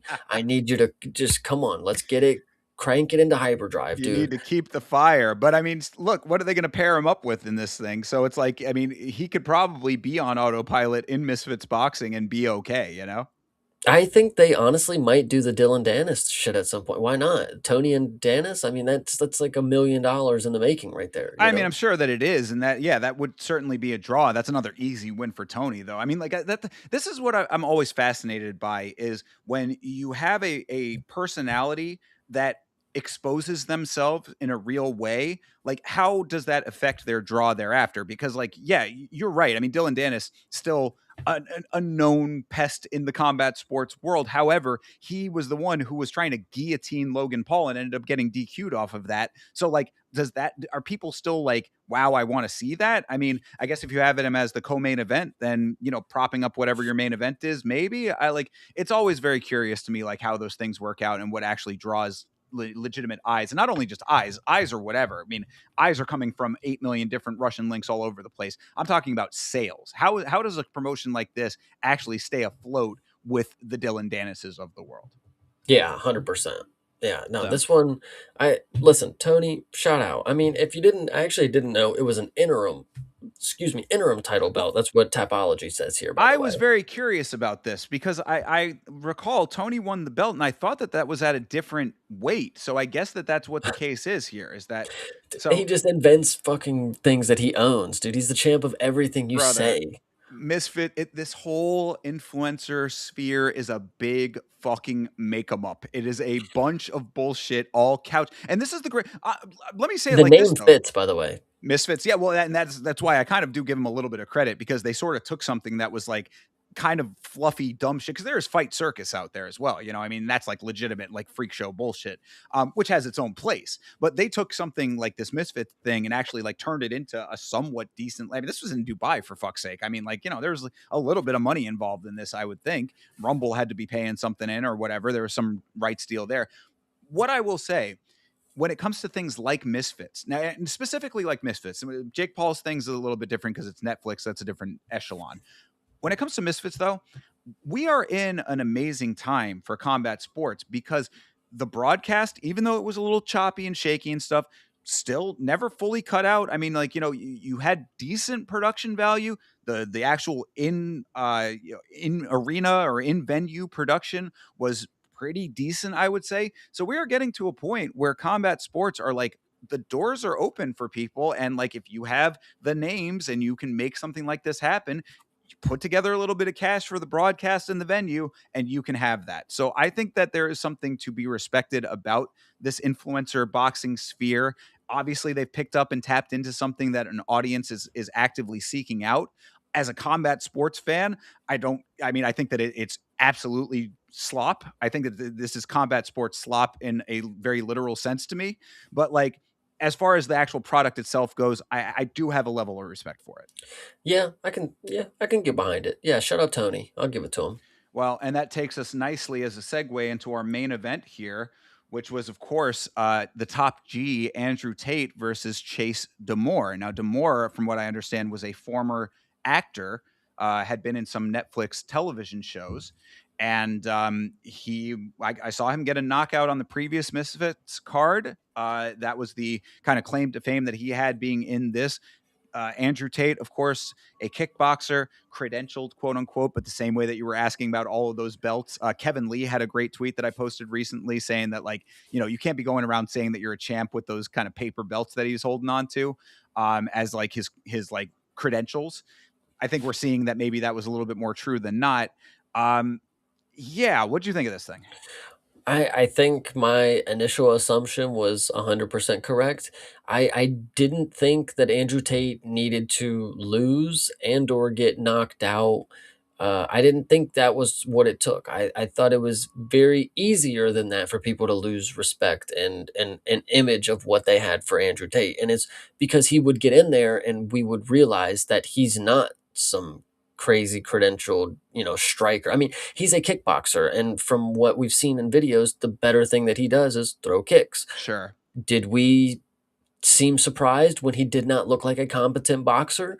No, he lost to the guy that everybody claimed was the non-competent boxer of the two, and that showed. It just listen, I was very right to assume that the what witnessing him attempt to box at this age or whatever it is, coming back and probably never being once that great, a version of that older is probably not going to look any better. And he's got a lot of hype behind him. He's got not hype as in like, man, he's in the fight game, he's a prospect. No, he's a social media star. Everybody loves Andrew Tate. He's based, whatever you want to say. He gets a lot of views. Yeah, I want to go everybody. Also, I did want, sorry, just not Yeah, to go cut ahead. you off, but I did want to mention why I had said that it was a good segue about the production and all of that. Andrew Tate is the owner of Misfits Boxing now, by the way. He What purchased this organization. we still don't know if that's even true or if it's a Oh, is that it? ploy. Yeah, I mean, Like, is that it's up in does the air? Andrew Tate have enough money to buy a promotion, or does he have enough of an image for somebody to be like, yeah, we're gonna say you're the owner of Misfits because that's gonna get us a lot of press. I mean, perhaps what are they even that different at this point? I mean, does he have the money for a promotion like this? I would say maybe. I mean, I don't, hard. I don't know. A lot of How much money does Andrew Tate actually make? And if he's throwing it into Misfits, does he not have money issues like at that? Like you could invest in plenty of other different things. If you were investing in Misfits just so you could be the headline event against Chase Damore, I don't I I mean, don't who know. knows? I guess we'd have to find out what the numbers for this thing were and how many pay-per-views they actually sold and all that. That no, you can't say that because that's not even how it works anymore. Money doesn't even exist. You can't say we have to figure out how much they make and how much of that. No, you'll find out 2 years later that they haven't even been paid for the events. Look at Karate Combat. True. Yeah, this is So true. Yeah, so I mean, I guess a little bit nebulous on all of that, perhaps, but that is the prevailing narrative, at least, is that Andrew Tate is the owner of this promotion now. yeah, and listen, it doesn't change anything for me. I think it's hilarious. I mean, I just really can't get over. I mean, it would have been hilarious for him to get knocked out. It would have been hilarious for him to lose convincingly. But is it better or I mean, I find it far more hilarious that you watch somebody and Chase Demore. I mean, granted, he's a boxer. He's fine. I mean, he could listen, whatever you want to say. I mean, he was Andrew Tate okay. Andrew Tate lost to one of the worst people out of all the boxers that we've seen this entire weekend. What does that say for him? You know, like Right. it's not like Anderson Silva would have went in here and lost to Chase Demore. You know what I'm saying? Like a credentialed mixed martial artist knows like boxing at an older age feels right because oh I'm losing a lot of my skill set and my athleticism. Let me use less of the weapons. You know, I can just move my hands. You know, boxing is Right. old people could do that. Andrew Tate, you failed to showcase that. You know, if you didn't look good at this point, I don't know, dude. Yeah, I mean, so that was my whole thing, right? When people are asking me what I thought was going to happen before this fight took place, I was saying, well, Andrew Tate has combat sports experience. He is a kickboxer. He is, I mean, belts aside, fuck the belts, whatever. I put much stock in that. But this was his life for a period of time, theoretically at least. Now, granted, that era of his life is somewhat nebulous as well, right? I mean, I think a lot of the facts are a little bit nebulous surrounding this guy if you really dig down deep into it. The things that we know are not great. The things that we don't know, how true are any of them is kind of, it's always what I think about when it comes to a guy like this. The perception is reality for these people in a big way. But Demore, a guy who I don't think had much boxing experience before Misfits, from what I understand. It should have been a somewhat even playing field, I would think. And now Demore comes in and did not look great in this fight. I mean, like what I had said during the fight was I was like, if Demore actually had like a higher level of technicality, he probably could have finished this fight. Tate was slow. He was not throwing accurately. He was not throwing effectively. And he gassed very early into this thing. What was this? A 6-round fight? Yeah. I mean, by round 3 at latest, this dude was already huffing and puffing really heavily. So, I mean, this Demore guy probably could have gotten himself a really nice highlight. 29 years old. This could have been something that he really could have, had on the mantelpiece as like his big achievement, but he's not that great either. So, again, much like Jake Paul before him, these are not cons because you do get what you really always should have been expecting, but these guys are snake oil salesmen in a way where it's like they're selling you a fight that is never going to happen, and this level of fighting is what you really should be expecting. Yeah, no, definitely. I can't I just can't get over how embarrassing this was for everybody involved. You know, Darren Till, I don't know if you noticed, he was at the event for the first portion of it and then he got up and left. Oh, did he? Yes, and he interviewed about it and I actually think some people are brutally honest, but you really have to just respect him for it. Like he said, what am I watching? Like I'm unlearning boxing as I watch this, and it's like, dude, you're cooking. You're so cooking, For and real. I don't know, dude. Like it genuinely hurt to witness a lot of what I was seeing. Sure, definitely within the fighting, that was absolutely the case. And also, I was kind of given a little bit too much credit, I think, to the production because one thing that was very, very annoying on this card was there were times where they had pacing issues. We talk about pacing. I it's funny over the course of this show. It really was you, Chase, who put me on to like acknowledging the pacing as much. We're on stream often when we're watching these things, having conversations. We're doing other stuff, whatever. Like we can kind of keep our own pace, and then the fights happen, and we just sort of watch. With this, considering what was in my chat during this and the pacing, it was so so abundantly clear how poor that was. Like there were times where they were showing clips of the table interviews, and then it's podcasting time with the hosts and the co-hosts and everything. And I'm sitting there like, just get this shit over with. If this had been the pacing of a regional MMA event, I wouldn't have felt any which way about that. You know, it'd have been like, all right, well, cool, that fight sucked. Let's move on to the next one. Keep it moving, keep it moving. But there were these long, extended periods of time with nothing happening on top of boxing where very little was happening. Yeah, yeah, 100%. Boxing is after this weekend, I've said it before and I'll say it again, boxing is just not for me. I know some people out there apparently still enjoy this.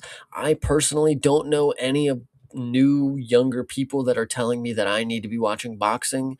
Like, hey, I have my I'm a big fan of such and such, Tank Davis, Ryan Garcia, Jake Paul, genuinely have never walked out and about and have heard or seen people wear t-shirts of boxers on them other than fucking Mike Tyson and Muhammad Ali. Like it's just not a modern thing to enjoy in my opinion. And I No, think there are far better combat sports out there. I certainly agree. And now, this really to me kind of like, I'm glad that we're talking about them together and like that they happen sort of like in this kind of time frame, because I really do feel like with Jake Paul, as I had said, it's sort of the end of, you could call it an era. I mean, for lack of a better word, I suppose. But like, the Jake Paul experiment, I feel came to an end with the Anthony Joshua fight.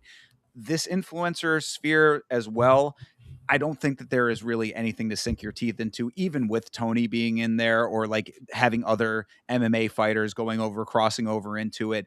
Like, I guess the question for me, and I sort of already, I ask it knowing the answer, is like, do you watch more of this? Do you engage in more of this? And to me, based on the entertainment value and the names that are involved in it, I think the answer is probably no.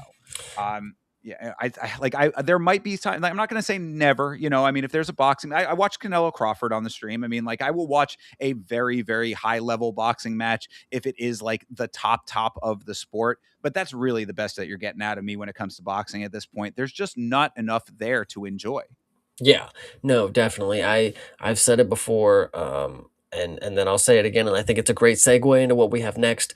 Boxing these days, it's just too outdated. There's only two forms that eh, three forms if you want to necessarily get specific that I think are acceptable. I think celebrity style boxing makes sense. Don't tell me you are the greatest professional boxer ever if you are doing what the celebrities are doing. I think the celebrities are fine doing that because that's a tame version of what we need to be seeing in combat sports. If you are a professional boxer and you think you are the best in the world, you either need to compete in bare knuckle or dirty boxing. And these are the only options here because I'm tired of seeing people tell me that they're the greatest boxer ever, and when I watch them go up against a mixed martial artist on 6 months of boxing, arguably he beats the greatest heavyweight boxer of all time and gets robbed in Francis Ngannou. Like it's just shit like that that just makes you not care about boxing because it just doesn't fucking matter. Like the people that are good at boxing now are the people who were decent at mixed martial arts and they said, "Oh, I can do this. Like what I can fucking do that." Are you telling me I can just do that and not get my ass grappled for 20 minutes, Easy. Darren Till, great example. Mike Perry, I know it's different cuz he's in bare knuckle, but it's boxing. If you are the top level boxer, go to bare knuckle and show me that you are a if you are so good at boxing, do it bare knuckle. If you don't think you're going to get hit that often, if you are so good at the art of boxing, you can, what to counter, how to pull counter, how to do, throw combinations, do it bare knuckle. If you are that good at boxing, you need to prove it to me in a risky sport. I'm tired of 12 rounds of nothing in boxing, 8 rounds of nothing in boxing. I have the heavyweight guy who's an Olympic gold medalist going 6 rounds with a TikToker. That should not happen. Yeah. No, I couldn't have said it better, Chase. I agree with you entirely, which is, like you said, a very nice segue into what we will bookend this event or this span of events with here. This is, of course, Bare Knuckle had their fight night at Mohegan Sun, kind of running concurrent with the Misfits boxing card. So I didn't get to catch every single fight on here, but I will say that after sitting through back to back influencer boxing events, this was a beautifully welcomed, refreshing return to form. Watching people actually engage, watching some legitimately good fights, and they were. The ones that I got to see were pretty high value, I would say. So, just to take you through a little bit of what I got to witness here, I believe I came in right at this fight here. This the Guilherme Viana versus Aleem Whitfield fight.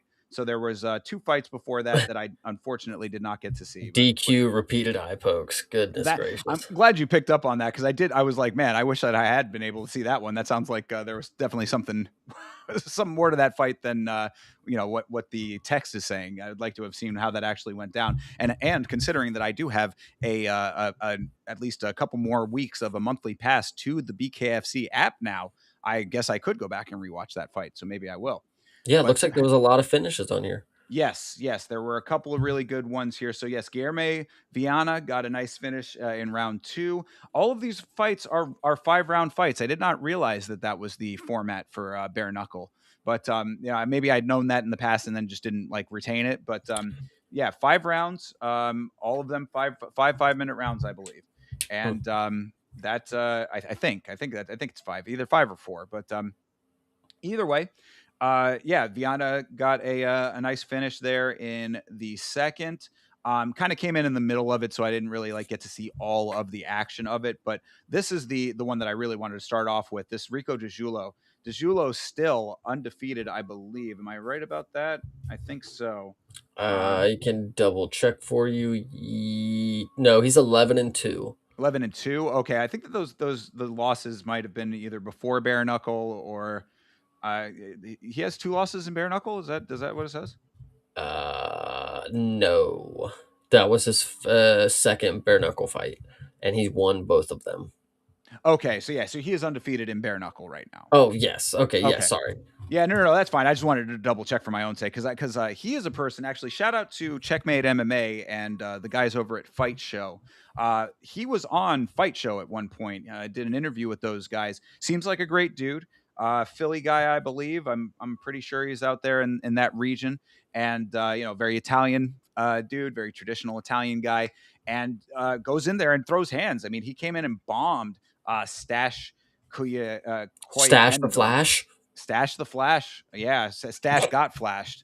That was Rico came in here and it was quick. I mean, it was a round one knockout, 2 minutes total in that fight. Did the damn thing. I mean, like this guy Rico has got some pretty good hands. He throws a little wild, I would say, but like makes it work. Like he kind of essentially exactly what you were just saying, Chase, where it's like if you really are that good of a boxer, go and do it in bare knuckle. He kind of reminds me of that a little bit, where like he's got a very wide boxing stand, like he's got like the traditional trappings of a boxer. Like so, it's like because a lot of times bare knuckle, these guys are very tight with the guard. They are they're not really the stance isn't overly wide. Like they really are more like rock'em sock'em robots. Like they go in close range and just start throwing hands. Rico sort of like moves a little bit more like a traditional boxer, and he'll wing overhand shots occasionally where I'm like, damn, dude, that's a wild shot to try to like make land accurately, but then somehow he gets the job done. So I mean, I like Rico DeJulo. He's a dude that I'd say in bare knuckle, keep an eye on that guy. Nice. Next up was the ladies. This was Gabrielle Roman versus Crystal Van Vyk. She is a South African who fights out of Florida. So we were saying she needs to go Florida lady. She did not do that. The fight was not bad. It was only another first round finish, but it kind of ended a little wonky because Van Vyk ended up getting a cut on her eye, like right, essentially like on the inside, basically right where the nose and the eye meet. There was a cut there. It did not seem like a fight ending cut. I mean, like, I don't think any other doctor outside of this doctor would have ended the fight because of the cut if you had seen it. But this doctor, for whatever reason, thought that that cut was too much for Crystal to continue. So Crystal did not. She was not allowed to continue this fight. Both fighters were very upset about this, and they hugged at the end. They were like, "Man, that really sucks." And they were both very good sports about everything. So I do want to shout out Roman as well. But I don't think that she was super happy with that win, considering how it went down. But it is what it is. Yeah, no, that damn, this looks like a pretty good card so far, man. Damn, I might have to go No, rewatch this. yeah, this was not bad. I want to say this was, like I said, a really nice, refreshing return to like actual combat sports. Yeah, 2 minute rounds, 5 2 minute rounds. 5 2-minute rounds. So then, Yeah, how did five this times one two. go to? How did this go to 4 minutes? Total 4 minutes. Is that total Yeah, fight time? yes, Oh, my bad. Okay, I yes, was looking at the wrong thing there. 2 minute no, rounds. yeah, Okay, I yes. apologize. Thank you for checking on that. Okay, so then yeah, moving on here. This Well, was because I was looking at the split decisions, and I was sitting here thinking, like, holy shit, these dudes went 5 5 minute rounds and got a split decision in bare yeah, knuckle. Like, these and dudes must be fucking crazy. I Like, was gonna say, saying it back, yeah, 5 minute rounds. That does sound, that's, yeah, 25 minutes of bare knuckle. That is a little bit ridiculous. My bad. I no, apologize for that, my you're guy. good. So yeah, this next one was Navarro versus Sanchez. Lardy Navarro versus Anthony Sanchez. This was one of the not great fights on this card, if I recall. This was they were just hugging throughout the entirety of this thing, and in bare knuckle, this is exactly what you do not want to see. You do not want to see these guys out here clinching up at every chance. They literally would have 2 seconds of throwing individual strikes each, and then they would just clinch up, and then they would break Nice. and clinch up and break and clinch up. I think this was Mergliata who was reffing this thing. He had his work cut out for him in this one, just having to say, "Hey, yeah, come on, back it up, back it up, back it up." So this was not great, and I say that more so to set up another decision that was on this card as well.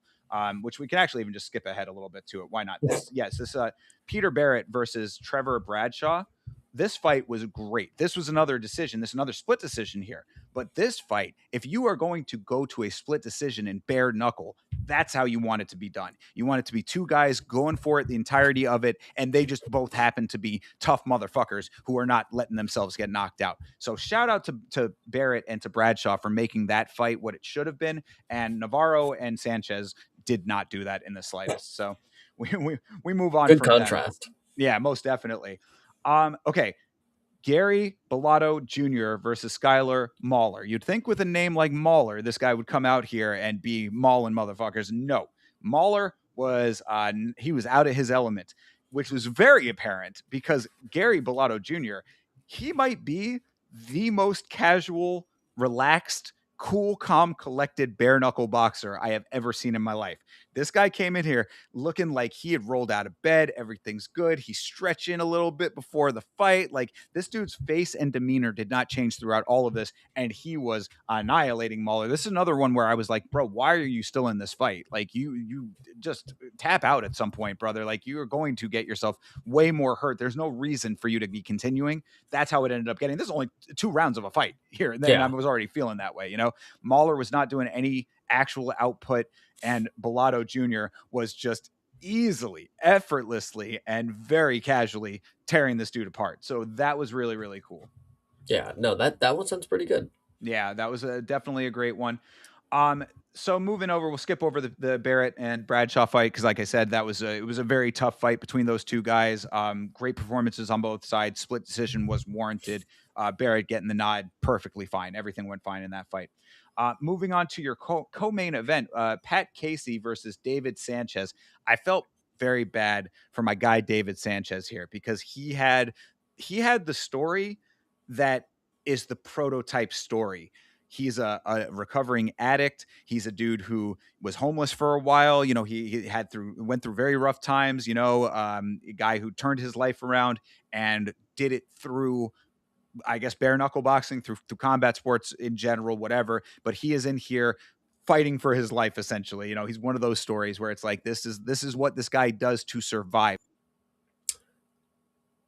You lose me. Hello. Interesting. We are going through some interesting issues Yeah, tonight, but we all go ahead good. and continue your story. Yes, we are good. Okay. Yeah. So Pat, yeah. So I was saying David Sanchez, a guy who this is not him in here to, to play around. He's not LARPing as a Mhm. fighter. This dude is fighting for his life in here.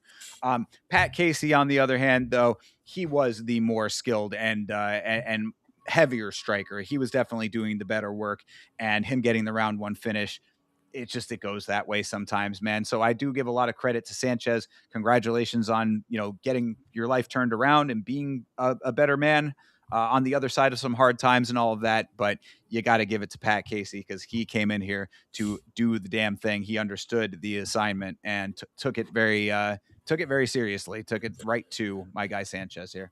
Yeah, it looked like a quick finish, unfortunately. Yeah, and it sucks because they kept doing like the testimonial clips and like interview footage and stuff of him, and it was like, oh man, the story resonates with me. I want to root for this guy, but it was not to be. Our recovering addict king did not pull through on this one. True, true. And then the final fight of this thing, your main event, was a name that you might be familiar with, Parker Porter. He was going up against a guy named Anthony Garrett, and this fight was fucking awesome. Yeah, This was that really Nav good. told me to go back and watch this one, so I think I might have to actually get this one on the docket for you guys. Yes, I would highly recommend checking out this fight. Drops on both sides. These guys were winging. I mean, not winging shots in like a wild way. They were just out there to throw. I don't know Anthony Garrett. I guess maybe he's a dude who has some other fights in bare knuckle. Seen definitely looked the part as far as his performance went and all of that. But Parker Porter coming in, getting dropped at one point, coming back. I think that Parker Porter actually got dropped twice, I believe, in the first round. It's hard for me to remember all of the details of like who was who because it was going back and forth so much. But like Parker Porter ends up getting dropped. He drops Garrett, then Garrett ends up dropping him again. I think two. I think he got dropped 3 times total in this fight. Parker Porter did. Came back every single time. It looked at times that looked like that he was not going to be able to continue. I was like, I cannot believe that he still has his wits about him to keep on going in this fight. But somehow this guy Parker Porter ended up pulling out the victory. This fight was really, really awesome. This was such a nice way. Like I said, after all that we've gone through with all the influencer bullshit, this is what it's all about. This is This what it's is all about. this was a nice way to close the book, huh? You like this one? I did. This was a nice way to close the book. This was a nice way to remind me in a time where I felt a little bit lost after the influencer stuff. I was like, man, this is not the road that I want to be taking Yama and all of this kind of stuff. BKFC. That's where we come back to as like a home base kind of thing. UFC for MMA, things like BKFC for boxing, one for Muay Thai and all that kind of stuff. Actual combat sports are what we care about, and that is what we are going to continue on forward with when it comes to Yama and last week's fights. I find this very interesting, and I don't know if anybody knew this, but according to Topology, uh, Parker Porter's third pro mixed martial arts bout. Take a wild guess who it was against. I couldn't. What Jairzinho Rosenstrike? It's the goat of our sport. Oh, Shamil? No, wow, that's the goat. No, John Jones. Oh, really? I didn't know In that. 2008, John Jones finished Parker Porter with a punch in round one. In UFC? Not in UFC. This is WCF 3. Oh, that's pre-UFC. Wow, interesting. I'm telling you, man, if you go back through these guys' records, like even you think of like how big the world is, how many regions, how many Mhm. promotions there are. These guys cross paths a whole hell of a lot. Remember, I forget who it was. We were talking on the last time that we did predictions. I had said like, some dude in like he had a fight with somebody mad random that like it was like how could these guys have even like paired up? But this is just how the sport works. No, the ones that are weirder, and we've had this happen very recently. I can't remember his name, but we've literally had people who have competed in mixed martial arts bouts against pro wrestlers. Like Bobby Lashley has like a current win against somebody on the UFC roster right now. Like it's pretty crazy to me. Oh, for sure. Yeah, that there's a couple that are like that. Yeah, I mean Matt Riddle, a guy who he was a wrestler, but like Yeah. a freestyle wrestler. But yeah, I mean there's a couple of guys that they cross those paths. Big in Japan, obviously that was a huge thing back in the Pride era. The overlap of pro wrestling and MMA was very strong back then, and yeah, I mean as these sports continue to progress independent of one another, I would think that there's probably going to be more of that. Yeah, no, it's pretty crazy. But either So way, yeah, this was a fun weekend for boxing. All in all, I guess it was different, change of pace. yeah, and I was very happy that we ended. I was dead tired watching this BKFC card, but I'm so glad that I stuck it out for this because, like I said, it recentered all of my feelings about my love of combat sports and my enjoyment of them, which were slightly shaken, I would say, by some of the influencer bullshit. Yeah, I can hear you, but don't let it get you down. Like you said, we're here for the fights, and then we're here to talk about the fights. That's all we're here for. Nothing extra, no BS. That is absolutely the case. So, all of that being said, that is the docket. That's the smattering of events that we have to go over for this episode. So, what I will say is that, of course, next week is the last Monday of 2025, and because of that, myself and Chase are cooking up our year-end spectacular. Last week's fights, year-end review here. We are going to be putting all of the pieces together throughout the week to make sure that we've got a good Monday show for you with our best of lists and all of those kinds of things. So if you want to have any say about some of the things that we talk about, if you are a member of the Discord, make sure that you chime in. We're going to be posting some posts about it. We're going to be getting some of your feedback on some of these things, and we will be coming back on Monday to review this whole year basically.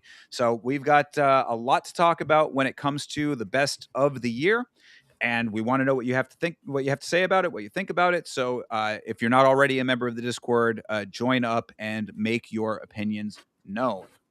Yeah, absolutely. I'm really excited to get into the end of the year recap, and there's a lot of good things that we get to talk about, and a lot of good moments we get to relive. So make sure you're there, and of course, if you don't have time to stop in the Discord, make sure you can leave a comment on these videos, on the replays, and/or during the live streams, and just let us know anything that you forgot and/or that we need to make sure we do not miss. So always keep in touch with us. Absolutely. And of course, besides the year end review, there's always new stuff coming around the corner. We were just talking about our next round of MMA on film, which we've been teasing for a while. So we're getting all of the details ready for that. So keep an eye out for that. New video on the channel out now about the altercation between influencer Jack Doherty and Andre Arlovsky, where two very strange worlds colliding with that. So you can check that out on the Yama channel. This week as well, I am definitely planning on doing the next installment of Laughing at Bryce Mitchell. So keep an eye out for that. We're going to go through another full episode of the Ark Insanity podcast together so we can hear all of the fun things that Bryce has to say and respond to all of that. So there's plenty coming out. We might do a Friday show this week as well. Always something. Make sure you're subscribed. Make sure you're liking everything. And we will catch up with you on the other side. Chase, anything else? No, I think that's it. This was a good episode. I'm glad we got to get together for another Monday and we made it another good Monday. Indeed. Same here. Make sure that you follow on Instagram, Twitter, and on Facebook at Yama Show. Chase, where can they follow you and all your stuff? YouTube.com/@CP Smalls. Yep, and it'll be a good one, of course. I'm not too active on Twitter anymore, but you can always catch me on there at Creative Partin, Partin. There you go. Make sure you follow my boy everywhere. And that's all we got for you tonight, everybody. Thank you very much for going through these cards with us. As always, we appreciate you. Have a great rest of your night, a great rest of your week. And as always, fight on.